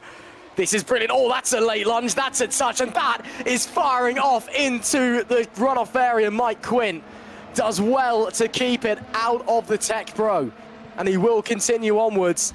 But that could have been really, really bad for the Lunark driver. And is there a problem there? Can he get going again? There may be issues. He may have stalled. Can Mike Quint get it going again, or is that curtains? It is. Mike Quint's 2025 season ends stuck in the runoff after a big touch and a big bite off. Let's have a replay. He has the DRS here. He looks to the inside and just gets turned in on there, and then the front end bites and around he goes. And yeah, I think he may have just stalled the car there and then failed to get it restarted. What a shame for Mike Quint, our latest retiree from the final race this season. Let's go on board here. And oh, actually, the gap was never really there, was it? To be honest. No. I think he was expecting him to go way wider than what he was expecting then. I think as soon as he realized it, was like, whoops, I should not have done that. And then just try to do anything he possibly can to hold on the brakes and tank slapper there. Norbert Jakob makes his overtake, but Owen McGorgy lurking behind the shadows to try and get P7 away. Is doing really, really well, honestly, to follow through with Norbert Jakob, because he knows the best chance he's got to overtake us there as Robin Milling goes way too wide in the action from 7. That's going to pull himself out of that fight between Jakob and McGorgy.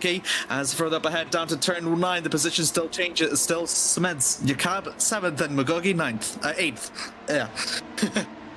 I'm sure, I mean, they probably will be swapping around at some point in the very near future, won't they, Amir? It's blink and you miss it stuff here in Abu Dhabi for the final round of the 2025 GPVWC Superlight season. If you fancy getting involved in 2026, make sure you head down to the links in the description, click and join the Discord, head to the website gpvwc.com to find out how to put yourself against the best of the best in R-Factor 2 sim racing.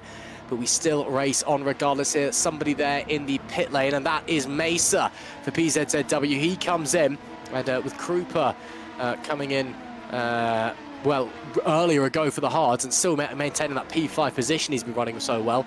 I'm assuming that Mesa's coming out on the set of the hards as well. No, it looks like mediums to my eyes from here, but you can't really tell with the light.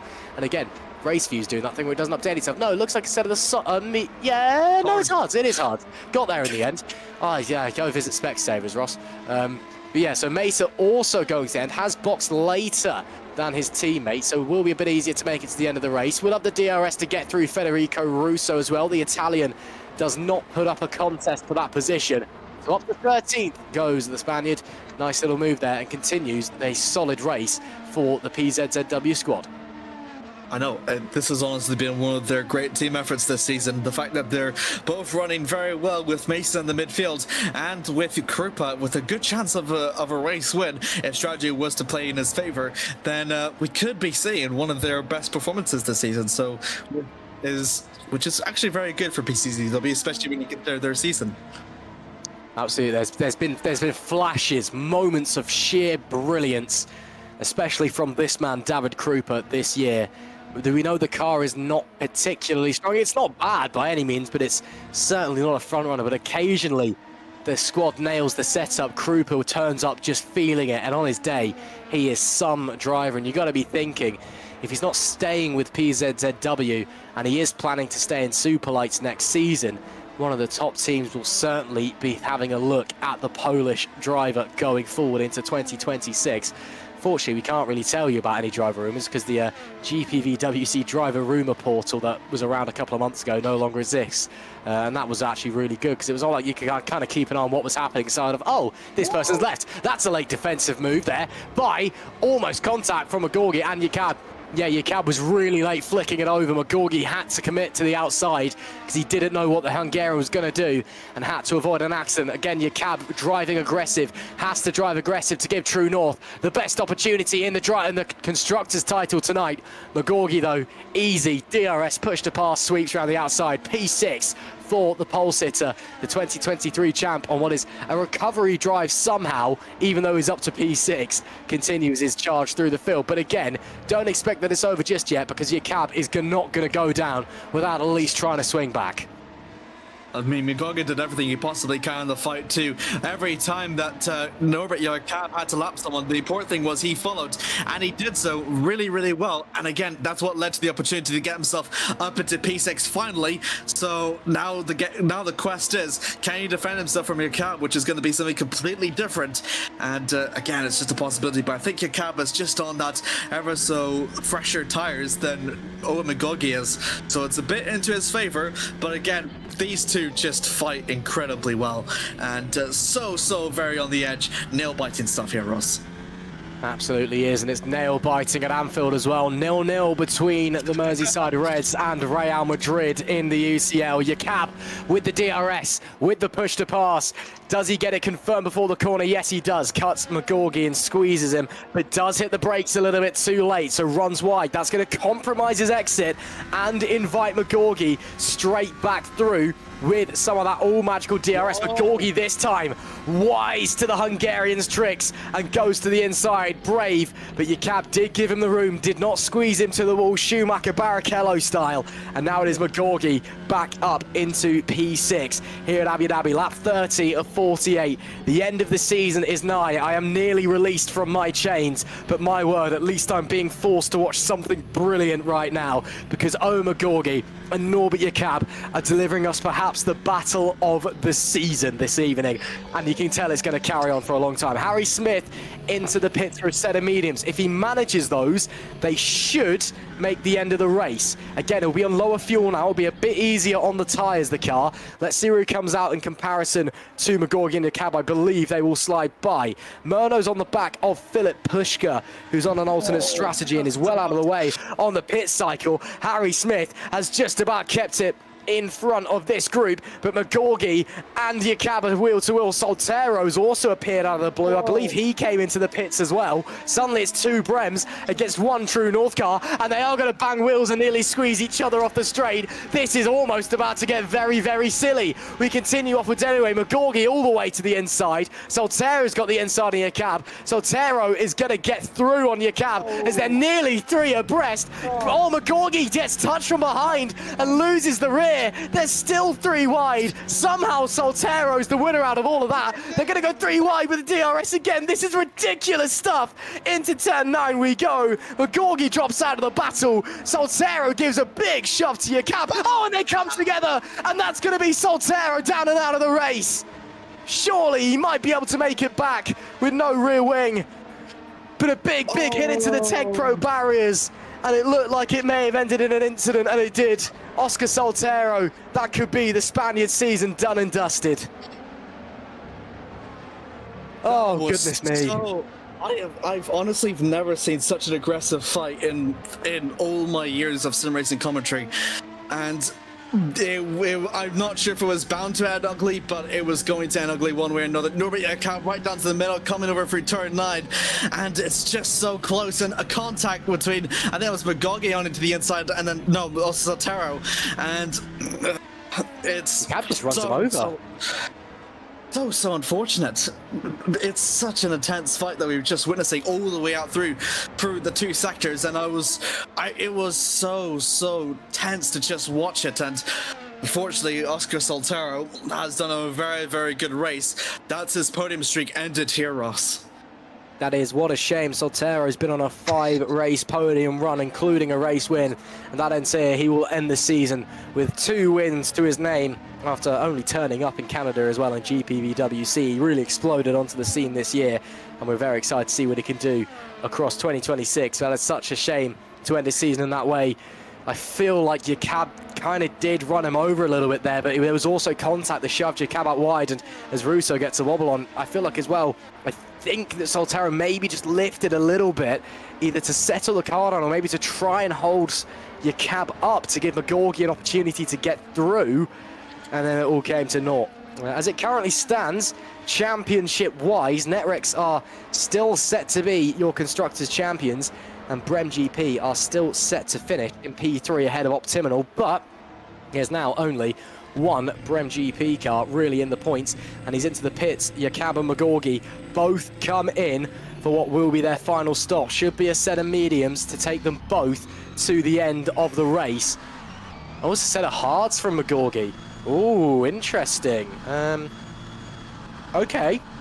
He's not pitting for the rest of the. He's not pitting for the rest of the race. Then, in that case, your cab onto the mediums. I'm not quite sure if the mediums would have been good. He should make it. I mean, it's 16 laps to the end. He should make it on the mediums. I mean, there might have to be a little bit of saving. Maybe McGorgy's thinking if we're fighting so hard, it might be worth having a set of tyres that I can push that little bit more and not be worrying about low wear at the end of the race. So maybe that's the thinking of the Brem GP squad. As it currently stands, now with Jukes up to P10 as a result of that pit stop, it would be Optiminal taking 3rd place in the title race, but I believe he does have to box again before the end of the race, so it's not done and dusted just yet. We'll keep our eyes on that one. Again, up the front though, even with Murno in the lead, Pushker in P2 by the way. What a race the German is having. Yes, he's gone 20 laps on the second stint. He does need to box again, but he's done a brilliant job on the alternate strategy on that hard compounded tyre in this medium stint. Yeah, as it stands, even with Murno winning the race, and with the cab down at P13 and Soriano 4th and 5th, it will be Netrex as your 2025 SL2 Constructors Champions. Again, we will keep our eyes very tightly peeled on that one. Lap 33 of 48 here. Fireduck and Mitchell Mann both into the pits on this tour as well. Again, this is the final round of pit stops we are expecting. That promotes Jukes now up to P8. Again, he will probably need to box again, given how his tyre wear has been. Pushka, though, very happy continuing to push around. Actually, he's on the mediums as well, so he definitely will need to box again. He's already done 12 laps on this rubber, so Jukes will definitely be coming in before the end of the race. Optiminal and Brem, only 3 points separating them coming into this one in the fight for 3rd place in the team's trophy. And essentially whoever finishes in front out of McGorgy or out of Jukes gets 3rd place for their team as well and gets that bonus and presumably gets a very nice Christmas present from their team boss as well. Yellow flag, sector 2, and it's not, oh, now it has gone away. Merling, oh, being told Soltero in my out, he's gone. Oscar Soltero is down and out of the race after that incident earlier on. Now there is only one Brem GP car to match the one Optiminal. We'll have to get a replay of what's happened there in a few short moments. But Oscar Soltero's day goes from bad to worse, and now the Spaniard, his season is well and truly done. Philip Pushka is in the pit lane. That puts Soriano up into the podium places. And again, gets Netrex even closer to the Constructors' title. That 3-4 looking crucial. Well, I say crucial, I mean, you know, it had to be a big outscore from True North anyway. Here's what happened to Oscar Soltero as he's coming down turn 9. Oh. Ooh. Oh, he's called it. There's a problem, or he's called it. Yeah. Fair enough. Yeah, that was either retire the car now or he's gone. There's no point. I'm not going to make the points. I don't want to do the rest of this race, which is a shame. And you got to feel for him. A two-time race winner this year, 4 podiums on the bounce coming into this one. And his season just unfortunately ends like that. Here is David Krupa. What's the Polish driver done? Is that him getting into the lead? Yes, it is, because into the pits came Philip Pushka. No, into second, should I say? Because into the pits came Philip Pushka. Not quite the lead. I got a bit ahead of myself there, seeing into the demented fantasy that is my mind. So Krupa is now P2. 9, nearly 10, in fact, basically 10 seconds back from Lucas Murno. Will need to box again before the end of this race. Lap 35 of 48.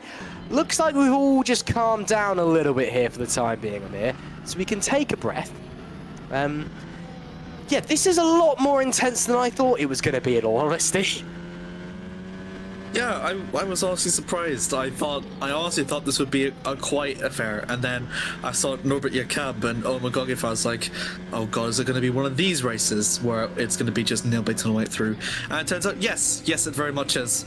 And I honestly, that the thing that led to Solterra retiring at the end was just... I don't think I've ever seen a battle that intense, and I've said it before, in all my career, and it was just, I felt like something was going to happen, and unfortunately it did, and definitely a racing incident. But down to turn 9, you just, whenever you're in between two cars sandwiched that way, I can't really blame for what really happened. So I think everyone was effectively just a passenger, just trying to make his best use to get into the position. But also it was good for Harry Smith at the end, because he just accepted for the pits, and the thing that he needed most was for those 3 to battle, and they did end up battling, and he's very well clear up ahead. So he's trying to catch up to Soriano now, but will make it for Netrix 3-4. And again, that's as much points as Netrix needs to confirm themselves as champions here for in the team side of things. Well, you know how I said we weren't going to have controversy in this race? There's already a slow mode on the Superlights Discord. We've not even finished the race, guys, and they're already kicking off. Oh, that's an aggressive ding-dong that we got going on here between Merling and Federico Russo. Russo to the outside of the German, and that is really, really special stuff from the Alpha Delta driver. Merling with a great effort to try and get through, but brilliant driving from the Italian to keep himself in P11. Nice stuff from him. So we'll have to wait and see if he's going to be able to get back through on this lap. Lap 36 of 48. This is Krupa and Soriano. Soriano breezes past the Polish driver, DRS, and push to pass, and that straight line speed of that Netrex machine makes it look easy. And it's because, quite frankly, it was, unfortunately. That is Jose Soriano, your 2025 champion, is now up to second. He was second in the last race in Brazil as well, went right down to the wire between himself and Lucas Murno. Murno on the alternate 2-stop strategy, just about holding on to take the win in his home race. It's a 10-second gap between the two of them, and Murno should be going to the end of this race. Soriano will be going to the end, but on fresher mediums.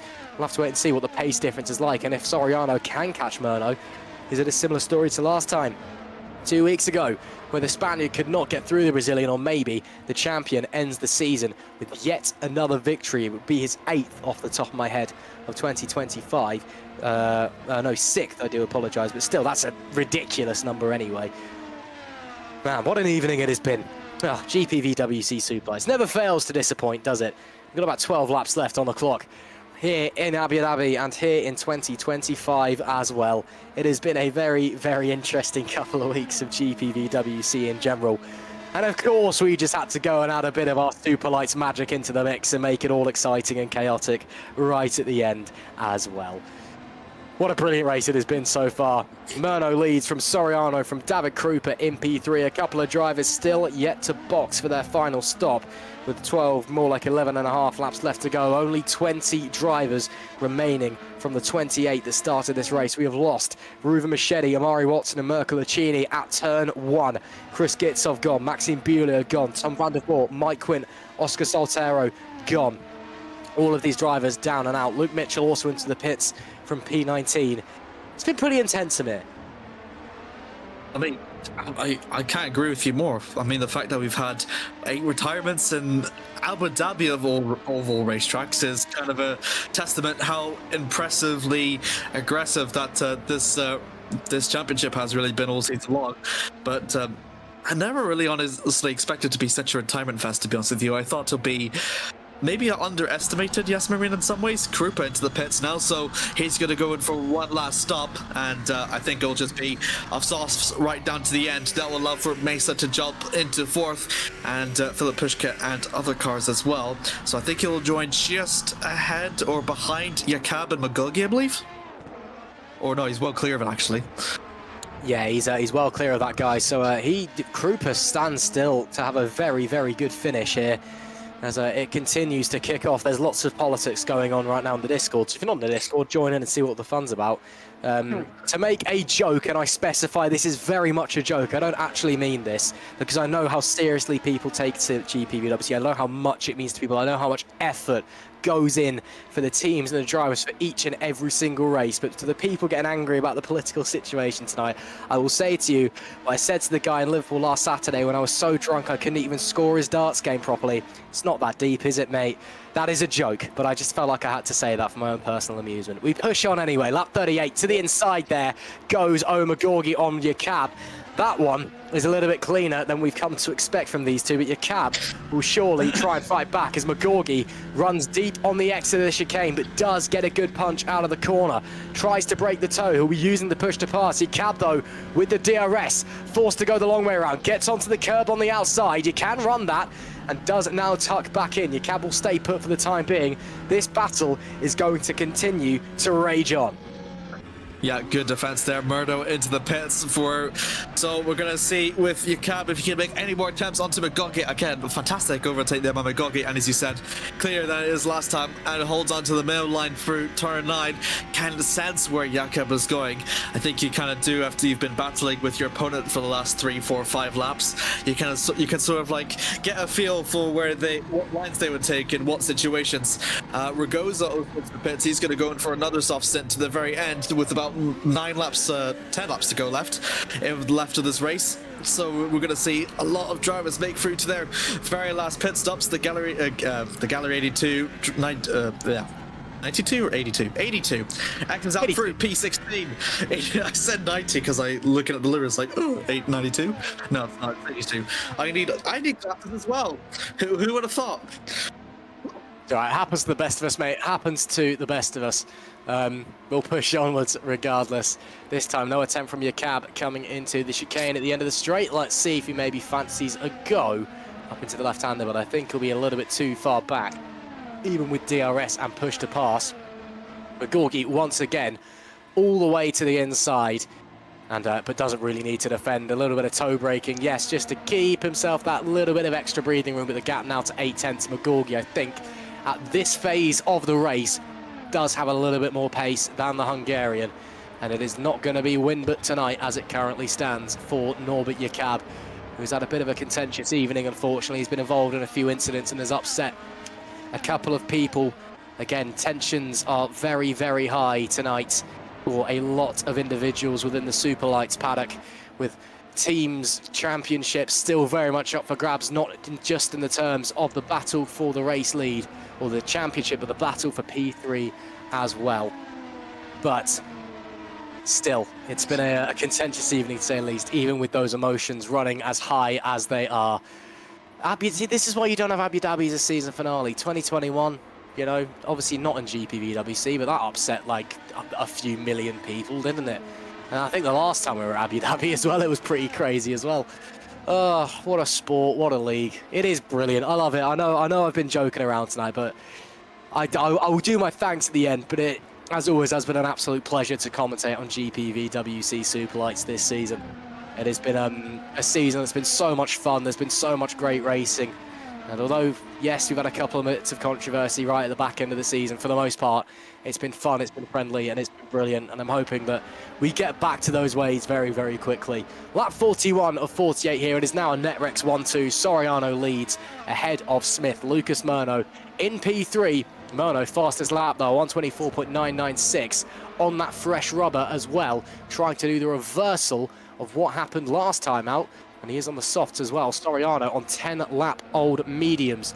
Let's see what the pace is like for Murno, but again, he's got to make up about 14 seconds in about 7 laps, which is some doing, and then get through both net Rexes as well. That's quite a tall ask, if you ask me.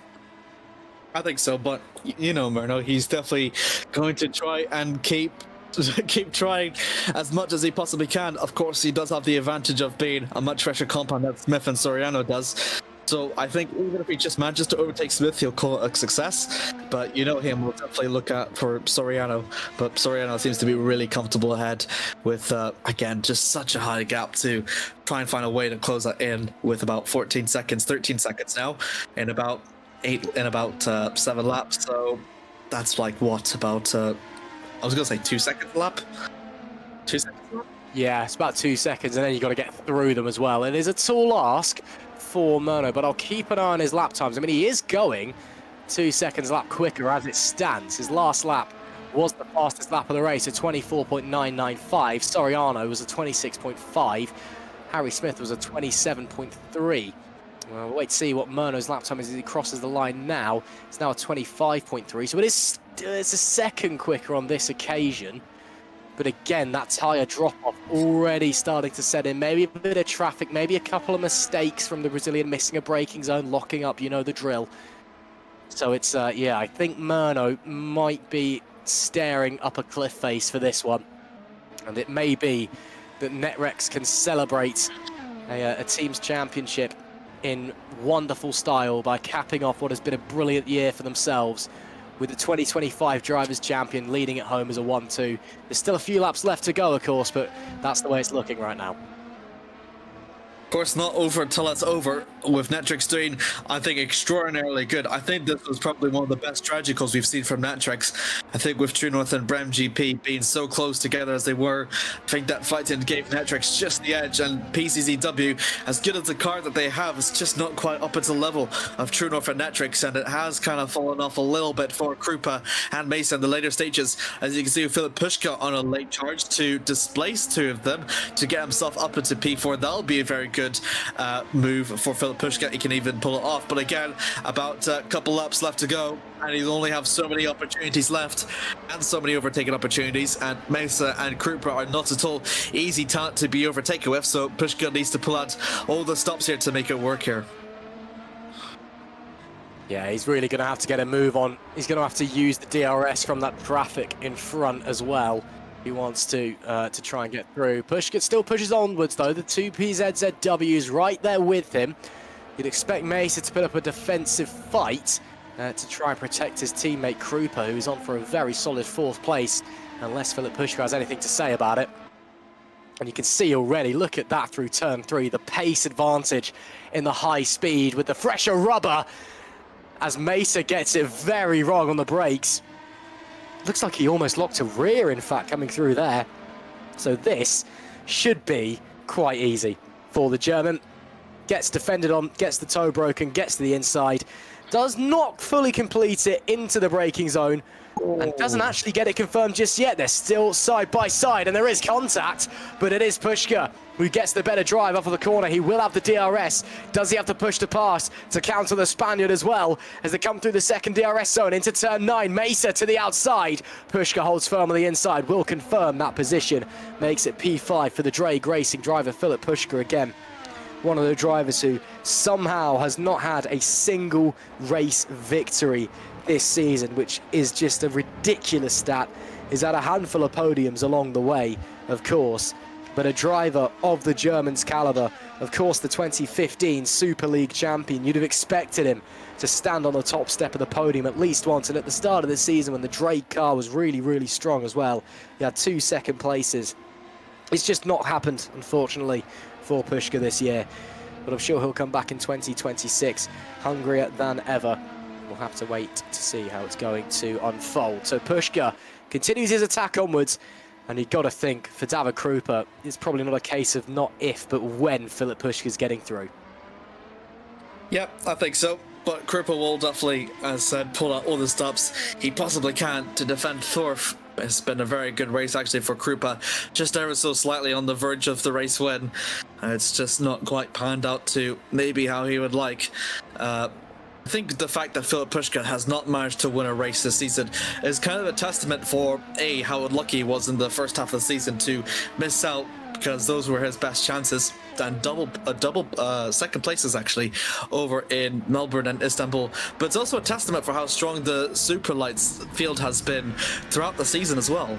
The fact that he's not managed to get a win, so I don't think he's going to look at a win this season as anything bad. He'll be unlucky that he didn't, but I think with how he's performed, I think he's going to ride on that momentum heading into next season for sure. Oh, absolutely, and again, this is the second tier of GPVWC, yes, but it has still got some of the best sim racers on the planet in it, and next year, you know, you'll be having teams that obviously get promoted up to the Super League and they'll take drivers with them, or you'll get drivers that are signed up by Super League teams. You know, the field quality is so strong. As Murno, a little bit of a tank slapper as he tries to get through Harry Smith. This should be fairly easy on the soft compounded tyres, although he has now got 9 seconds to try and catch Jose Soriano up in front and only a handful of laps left to do it, and I think Harry Smith is just running out of rubber, unfortunately, so it won't be a Netrex 1-2. But Lucas Murno will leave us a little bit too far back unless something disastrous happens for Jose Soriano. He's a little bit too far back to take that race win as it stands. And again, as it stands as well, Netrex walk away from here as your team's champions. And it will be Brem GP who leave tonight with 3rd place in their battle with Optimal for 4th. True North picking up a very respectable 2nd place vice championship. In the constructors, I know, again, I've said it before, a lot of emotions running very high this evening already. I'm not going to name any names, I'm not going to say what's going on and why, but still, you know, being up there in the top 4 of the team's championship is a marvellous effort. Do not let anything that has happened tonight or anything that has upset you get away from your achievements across this season. As we head on to lap 46, 3 to go. Soriano's lead, 8.5. It is an almighty effort for Lucas Murno to try and catch him. Nigh on impossible unless Soriano runs into issues. Here we see Federico Russo, who's catching up to Scott Mitchell-Marm, who's had a very quietly strong race this evening, it must be said, and is on what I believe will be his best finish of the season. Yes, it will be, in fact. Yep. Scott Mitchell-Marm, he's only had 1 point, or he's had 2 points of finishes. No, it won't be. He finished 7th in Mexico, sorry. Well, it'll be his 3rd points finish in a row, because he didn't turn up at Brazil last time. But he's had a really rotten season, a lot of DNFs. Well, it's mainly been DNFs for Mitchell-Marm, and then a lot of point finishes outside the points, and then the last 2 races he entered in Mexico and Singapore. He went 7th and 12th, so a really strong end and a strong uptick of form for Scott Mitchell-Marm. I know he's had a lot going on family-wise recently. He recently welcomed a new baby into the world, and again, congratulations. No, I've said it already, but, you know, again, congratulations for that. So I know he's had a lot going on personally, but it seems to have given him a bit of a boost in his step and a bit of extra confidence out there in the car as well, which is great to see. We do have 2 laps left in this race, Amir. We are almost saying goodbye to GPVWC Superlights in 2025. And well, the race has calmed down over the last kind of quarter, but what a race it has been, it must be said. I know, it was honestly just such a thrilling finale. I think we've been pretty blessed, us the fans, with a spectacular finale as really exciting as this one. As we've said before, emotions are indeed running a bit high, especially whenever the results stay the way it stands. But, well, I mean, it's the part of the aspects through hard racing sometimes that GPVWC is a bit known for. But as we said, hopefully, just all the emotions will eventually die down, and the attention can be looked over forward to next season. I do understand for a lot of the frustrations whenever things don't go your way, it's a bit of a letdown, and you can get very emotional from it. I've felt for that as well throughout my time during sim racing as well, so I can understand how they feel. But here's the folks to a good next season, and a fantastic one for that. Again, a very exciting one, especially what we have just seen with a ton of new names, a ton of new outfits, and endless possibilities to determine what could possibly be at future for next season, especially when we've got the teams yet to announce, which will come through GPVWC Day, as we've said. And I said a lot of debutants as well, like Murno has done very well, Soriano has done very well upon his R-Factor 2 debut, Philip Pushka upon his return has done very well, so again, just fantastic all the way around throughout the entire season, and I've honestly been extremely blessed to have commentated here. Absolutely. We are on the final lap of 2025 as there is almost contact there between Alexander Agota and Robin Merling. Lovely move there from the Gallery 82 driver to get up into 13th place. I will just stress, of course, that all results at the end of this are provisional until they are confirmed by the GPVWC management group from post-race inspections and any penalties that need to be handed out. But we will call it as we see it for the time being, as these lot all start their final lap as well. There, though, is the man. Your 2025 champion, Jose Soriano, has got half a lap left here at Abu Dhabi to pick up what will be a 6th win of the season and to end it very sweetly.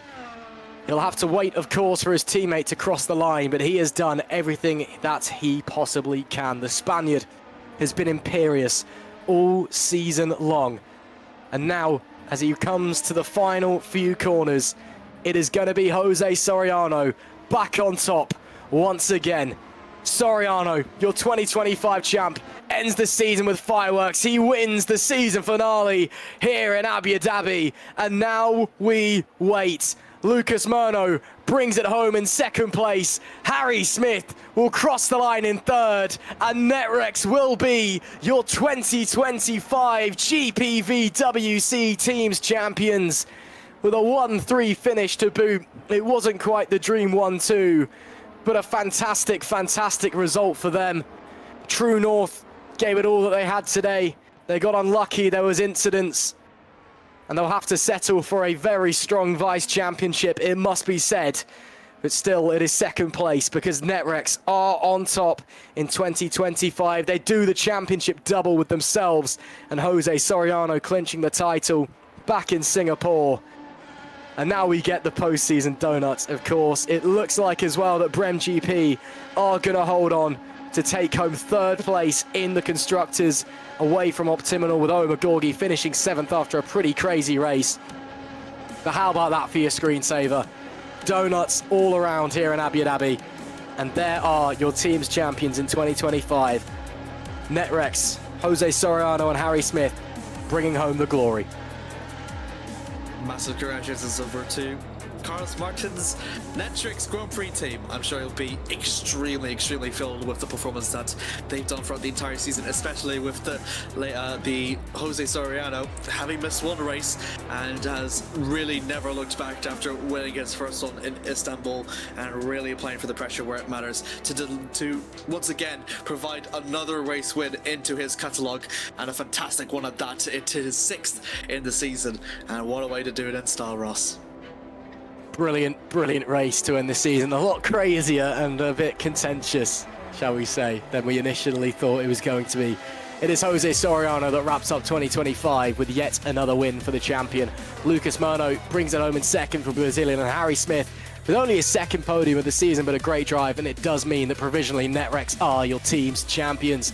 David Krupa is 4th, with Philip Pushka a brilliant P5 for the German. Lewis Messer, fantastic job from P6. PZZW can be very, very happy with themselves tonight. Owen McGorgy is 7th with Norbert Yakab P8. Scott Mitchell-Malm was 9th. And Federico Russo rounding out our top 10. We'll have a look down the rest of the order. Zolt Shooks is 11th with Alexander Agota P12. David Feidock is 13th. Robin Merling 14th. James Knopf 15th. Daniel Scott 16th. Thiago Mello 17th. And Luke Mitchell 18th. Patrick Magnuson actually DNF'd, it would appear, on the final lap, but he's classified as 19th, ahead of Victor Borley, who did finish the race. And then we got a whole host of DNFs just after this. And then it's Oscar Soltero in 21st. Oh, actually, these are all DNFs. It's Oscar Soltero, Mike Quint, Tom Fantavort, Maxime Bulio, Chris Gitsov, Mirko Licini, Amari Watson, and Ruben Machedi. Before we get on to interviews, man, oh man, Amir, what a race. It's like absolutely, absolutely fantastic. Dare I say, one of the most hectic races we've seen in Superlights? which is honestly saying a lot because we've seen a lot in the past, like especially my debut back in Melbourne and the first race as well. I thought that was hectic. There's no way that could top that. But then Istanbul happened. And I thought, wow, there's no way it could be topped that. Then Germany, and I think Jasmine takes the cake, honestly. And it's weird because you and I both hate this track a lot, and it provided great racing. Yeah, maybe I'll bite my words. I think I've probably seen a more hectic race before, to be fair. Imola 2024, Alex Laho knows what I'm talking about. Before we do get on to our interviews, I'll do the thank yous now because I know that half the people are going to stop watching before we get to the end of the interviews, and I know that we're going to have a fair few interviews to do as well. So, of course, first of all, big thank you to you for tuning in at home and supporting us here at GPVWC Superlights. And a big thank you to all the teams, all the drivers for making the season so entertaining. A big thank you to you, Amir, for your appearances, of course, to Carlos Martin as well, who we'll speak to in a moment, for being alongside me in the commentary box this season. Fabian Jungbluth, of course, for being the greatest camera operator to ever grace sim racing. And Remco de Joux for being all right that one time he turned up.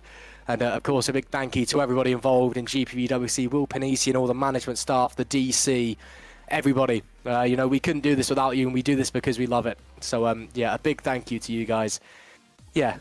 That's all I've got to say. I thought I'd get it out of the way now before we get into interviews. And I'll do one last thing, because I said I would do it.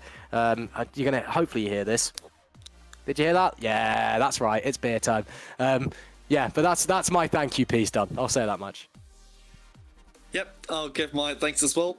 Ross McIntyre, honestly, has been extremely phenomenal. So I had the pleasure of commentating with him. Honestly, I think everyone in the GPVWC commentary roster is extremely, extremely solid. And Ross is definitely one of the monks there, in my opinion. Absolutely fantastic. Love the pleasure of commentating with him. Carlos Martin, my opinion, one of the best color commentators we have in the league. Superbly fantastic. Not at all biased for his team. Whenever I was commentating with him, he kept it fair, kept the balance. And again, probably deserve the championship. Also Fabian as well, that I know is really tired. Thank you so much for staying up past your bedtime to cover GPVWC. Hear you going in the background, and I don't blame you whatsoever. It is nearly come up to 12 probably by the time we're done with this for the interviews. So I want to give my heart out and thanks to you. Yeah, big thank you to Fabian. I know he wants to go to bed, so we will try and speed rush these interviews. I want to start off by just getting the whole NetRex squad in, if possible, because, obviously they've had a great night and they've just won the team's title provisionally. So, NetRex, we've got Jose Soriano, Harry Smith, and team boss Carlos Martin in with us. First of all, guys, congratulations as it currently stands. You are the 2025 GPVWC Superlights Constructors Champions. How does that feel? It really means a lot to us after we came so close last year to getting the constructors in FS1, and we didn't really have a chance to fight for it in the end. So to come up a division, have Jose come into the team, we weren't expecting. I certainly wasn't expecting to win it. So it's just testament to how hard we've worked all season. Jose's a beast, as you can see. He clearly scored most of the team's points, but I'm glad we were able to get over the line today. We prepared as hard as we could.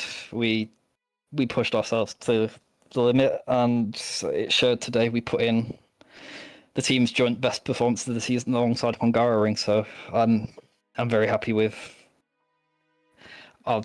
our team's result. Yeah, I mean, a second podium of the season for you as well, Harry. So personally, I'm sure you're pretty happy with that one as well. Yeah, thank you. Yeah, I don't think I could have gone up or down a position in the drivers' championship. So it didn't really matter to me where I finished. Like, if I finished last and we still won the championship, it doesn't really matter because we'd have won the championship. But obviously, I wanted to go out on a high with, I think it's pretty obvious that Jose will likely be making the step up next season. I will not be. So I wanted to go out and show what I can do today, because I felt there's been times throughout the season where I haven't been able to fully show it because of various factors. Some of it is just bad luck, some of it not being able to put in as much practice as I would like. I feel like I can contend at the front like I did today more often at least. So yeah, I'm still searching for that race win. So don't know. Maybe next season we'll see. We'll have to wait and see, mate. We'll move on to Jose next. Jose, another win to cap off the season. I mean, you've been fantastic, and again, the team's title to go with it as well. That must have felt pretty special. Yeah, absolutely. I'm much happier now than when I won the Drivers' Championship. I know the effort the whole team put in this. I know the circumstances. They lost the championship in the last race last season. So yeah, it's incredible, this happiness. I'm so proud of my team. Thank you, Carlos, for giving me a seat here in Netrex. And of course, Harry, he deserves this a lot. Congratulations, mate.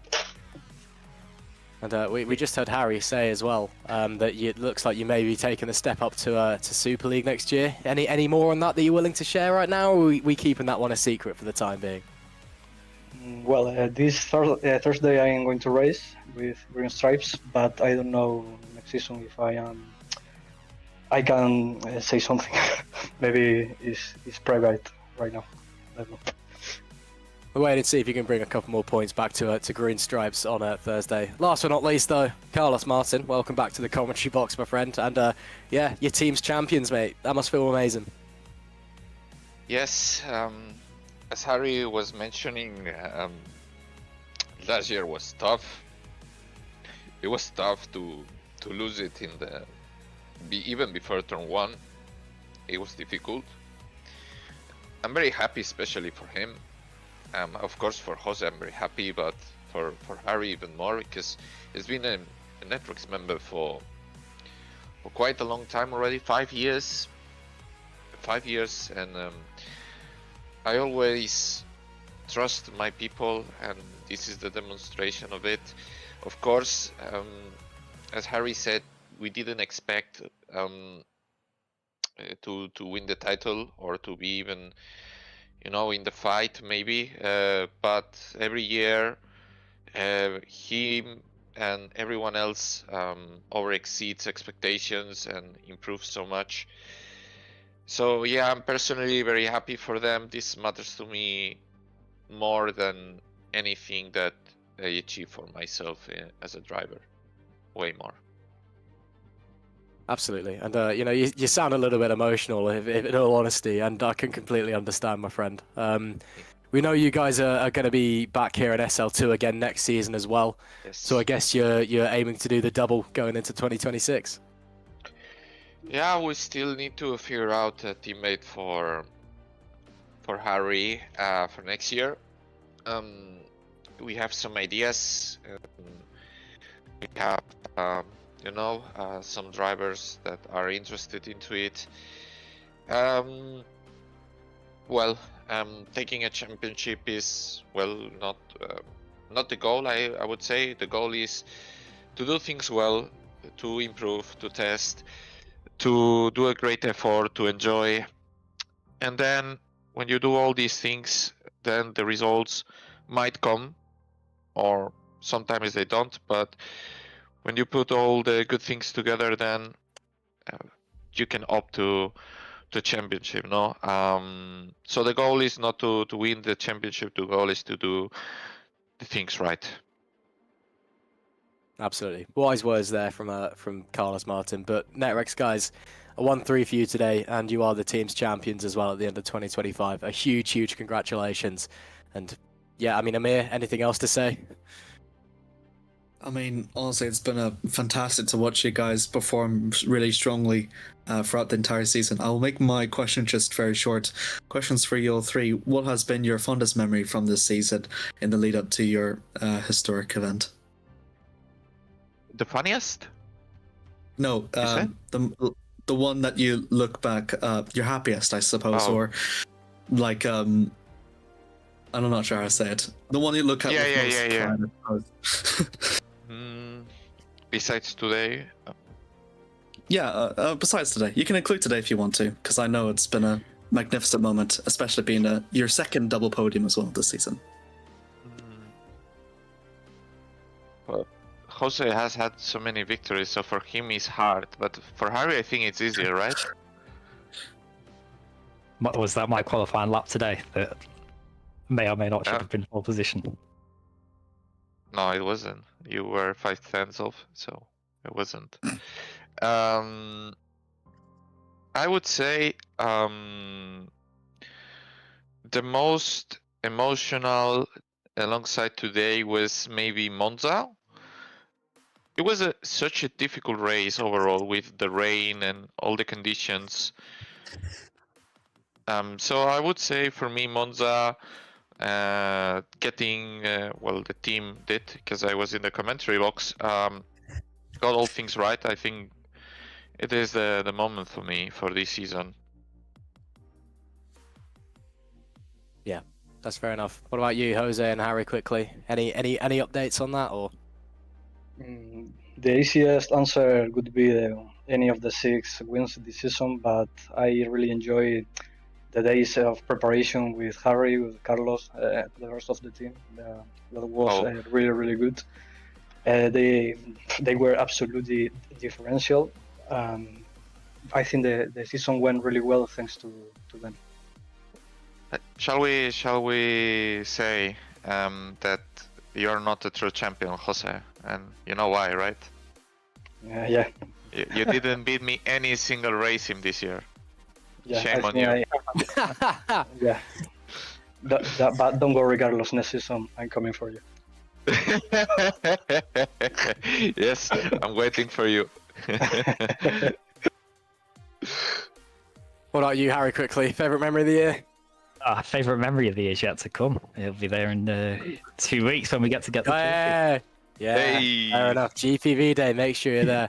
Right, Well, a week and a half. yeah, call it that. Right, we are unfortunately a bit pushed for time, boys, so we're going to have to let you know, or go even. But again, we'll see you on GPVWC there for that trophy lift. And again, a huge congratulations. You can't see Carlos, but he's just turned his camera on in the Discord chat. But guys, a huge congratulations. A brilliant podium, double podium for you today. And your team's champions in 2025. Congrats. Thank you, Thank guys. you. And thank you for Vamos, commentating joder. this season.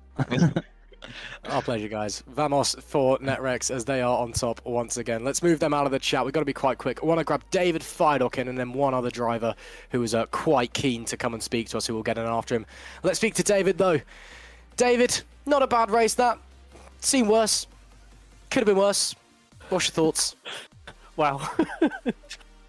I don't know now. I was happy with that. Fine, it was great. It was great. Sorry, it was brilliant. Well, yeah. I had comments, but I don't know what to say now. Yeah. No, I just wanted to say, yeah. I don't know now. Thanks, Ross. Fucking hell, I'm so lost now. No, anyway, it was a good race. I lost the DRS sadly in the first lap, avoiding a crash on turn 2. So the race was really hard, and then just like Brazil, the hards didn't work for me. So it was just a race of pushing the tires more than I needed to, and using more push to pass than I needed to, trying to catch more DRS trains. But yeah, last to 13th was okay, I guess. Yeah, I thought I'd just jump on just because I wanted to publicly say thank you to Luke and all the guys in my team for, first of all, giving me a drive after last season. And you know, it's not been the strongest couple of years for me, family wise and all this stuff, but they invited me in. They gave me time, patience, and respected everything I did and needed to do. So even the guys in the Super League group and Toby for engineering and helping with advice here and there. You know, everyone in the group is bloody amazing. It's such a good group. So I just wanted to come in and say thank you to all of them for such a good year. Well, that's great to hear. And 2026, any plans in stone yet, or are we still trying to figure that one out? Yeah, I was really keen for Super League until Brazil, and I was like, God, I'm so far back. But obviously, that's just more time needed on the car. I only had 20 minutes practice for that. I've got options. I've got 2 options for Super League. I've got options for SL2. So yeah, I'm just gonna give the new mod a go, see how much it suits my style, because this mod does not suit my style one bit. And even the setups we've got, I have to adapt to my style and slow down, whereas the other guys can just attack. I have to be so cautious with it, and I'm so far off the pace. So to be where I am normally in the races, I'm quite surprised. So yeah, hopefully the new mod, the new R&D system, I think we're getting one. All of that's new, so hopefully it plays more into my hands, my driving style, and then I can decide there and then where I want to race. And yeah, look forward to a stronger season. Hopefully, the good thing is I've got both Super League and SL2 options. They're being very patient and waiting for me to test the mods. So. It's a man in high demand. Amir, anything to say to David Feidock? Congratulations. I saw you were running up into 11th until you lost. I think. Did you lose? Was it 2 positions you lost in the final lap? Was it, or just 1? Second to last lap, I lost 1 place. Oh my god, yeah, I lost another one on the last lap. Yeah. But yeah, the rear tyres were gone on the hard, so I was just over driving. But yeah, I couldn't do nothing. That's fair. Your season's been actually very good.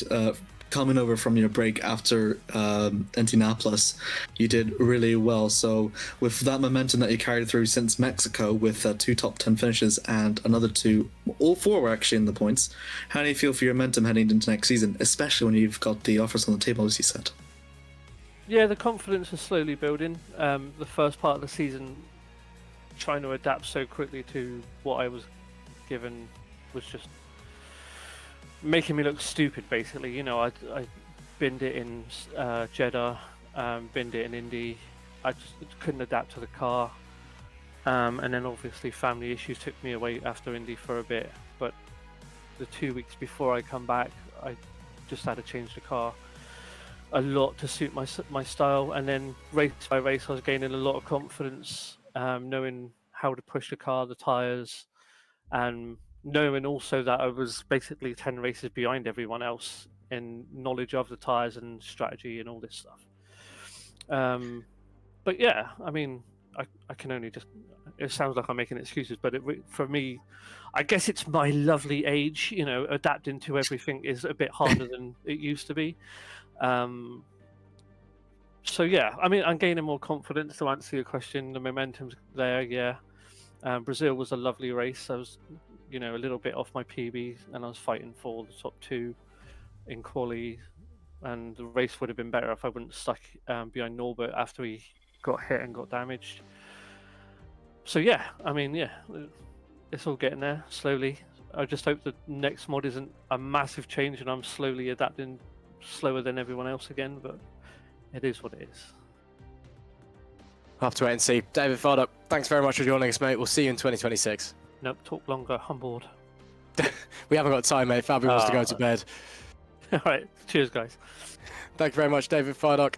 Always great to hear from the double Super League champion, and it's been a great goal for Mickey van der Ven at the Tottenham Hotspur Stadium, as well as they go 4-0 up against Copenhagen despite being a man down in the 57th minute. I had to fit one more in before we ended the season.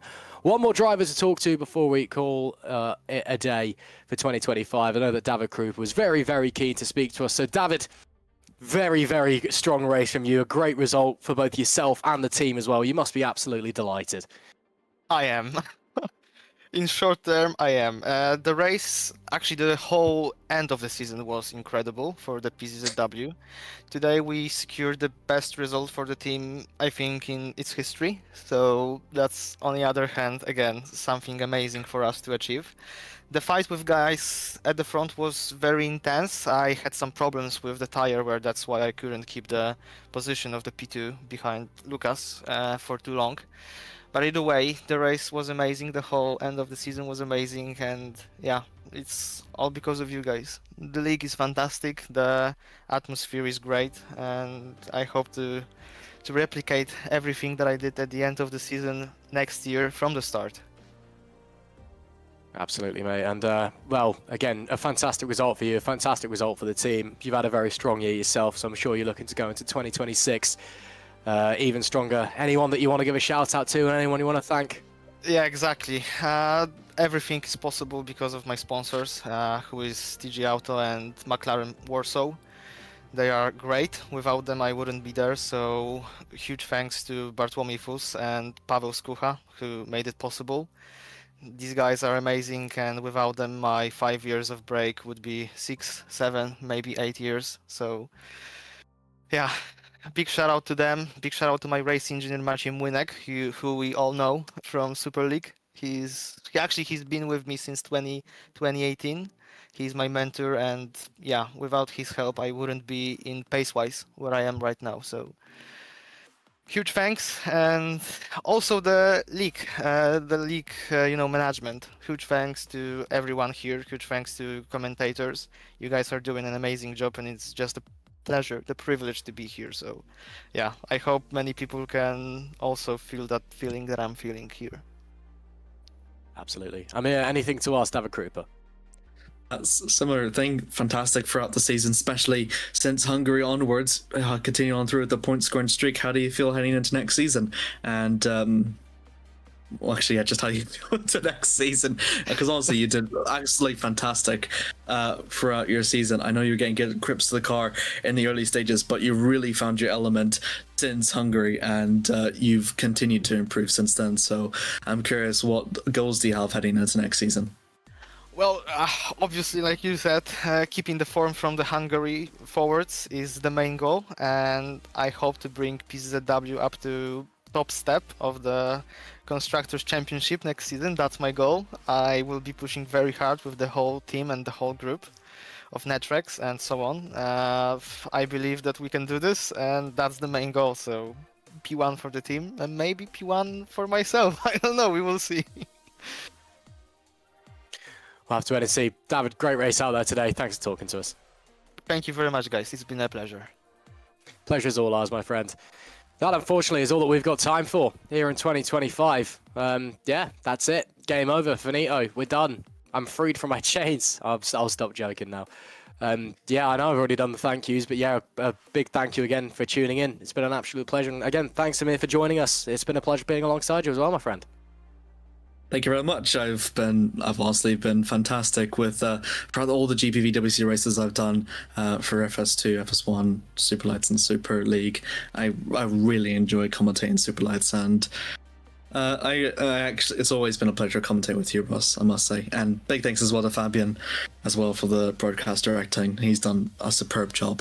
And yeah, to everyone that I've also done commentary with, because I might as well, because I'm not sure if I'll be back until next season. But big thank you to all the commentators that have been paired alongside with me, to Lorenzo, to, oh goodness me, Kurt, Alex, Toby, Owen, Alex Folks, and also to you, and Carlos Martin, and Edward Hunter, and also Caitlin Penny has also done a great job as well. Big thank you to all of you, and I had an absolute pleasure of being into the GPVWC commentary roster at the start of this season. So I can't thank you all enough for being so supportive to me, and that's all I have to say. Mate, the pleasure has been all ours, and yes, again, big thank you to Fabian, bestest camera operator world has ever seen. Yeah, that's it. We're done. We're done and dusted. Bit of a crazy end to the season, that, but GPVWC Superlights in 2025 is no more. 16 races have, quite frankly, come and gone with the blink of an eye. Thank you so much for joining us. Of course, you can catch the final GPVWC race of the season on Thursday as the Super League boys head out for one final time. Championship is still well and truly open in that one for the time being. Anyway, we'll wait and see. It's all getting a bit crazy over there as well. Apart from that, though, yes, we'll have Race of Champions at some point. We'll hopefully see some of you at GPVWC Day next weekend in Liverpool/Wigan, because we're go-karting in Wigan for some reason. But until then, it has been a pleasure. And if you don't see us beforehand, we'll see you in 2026. So long.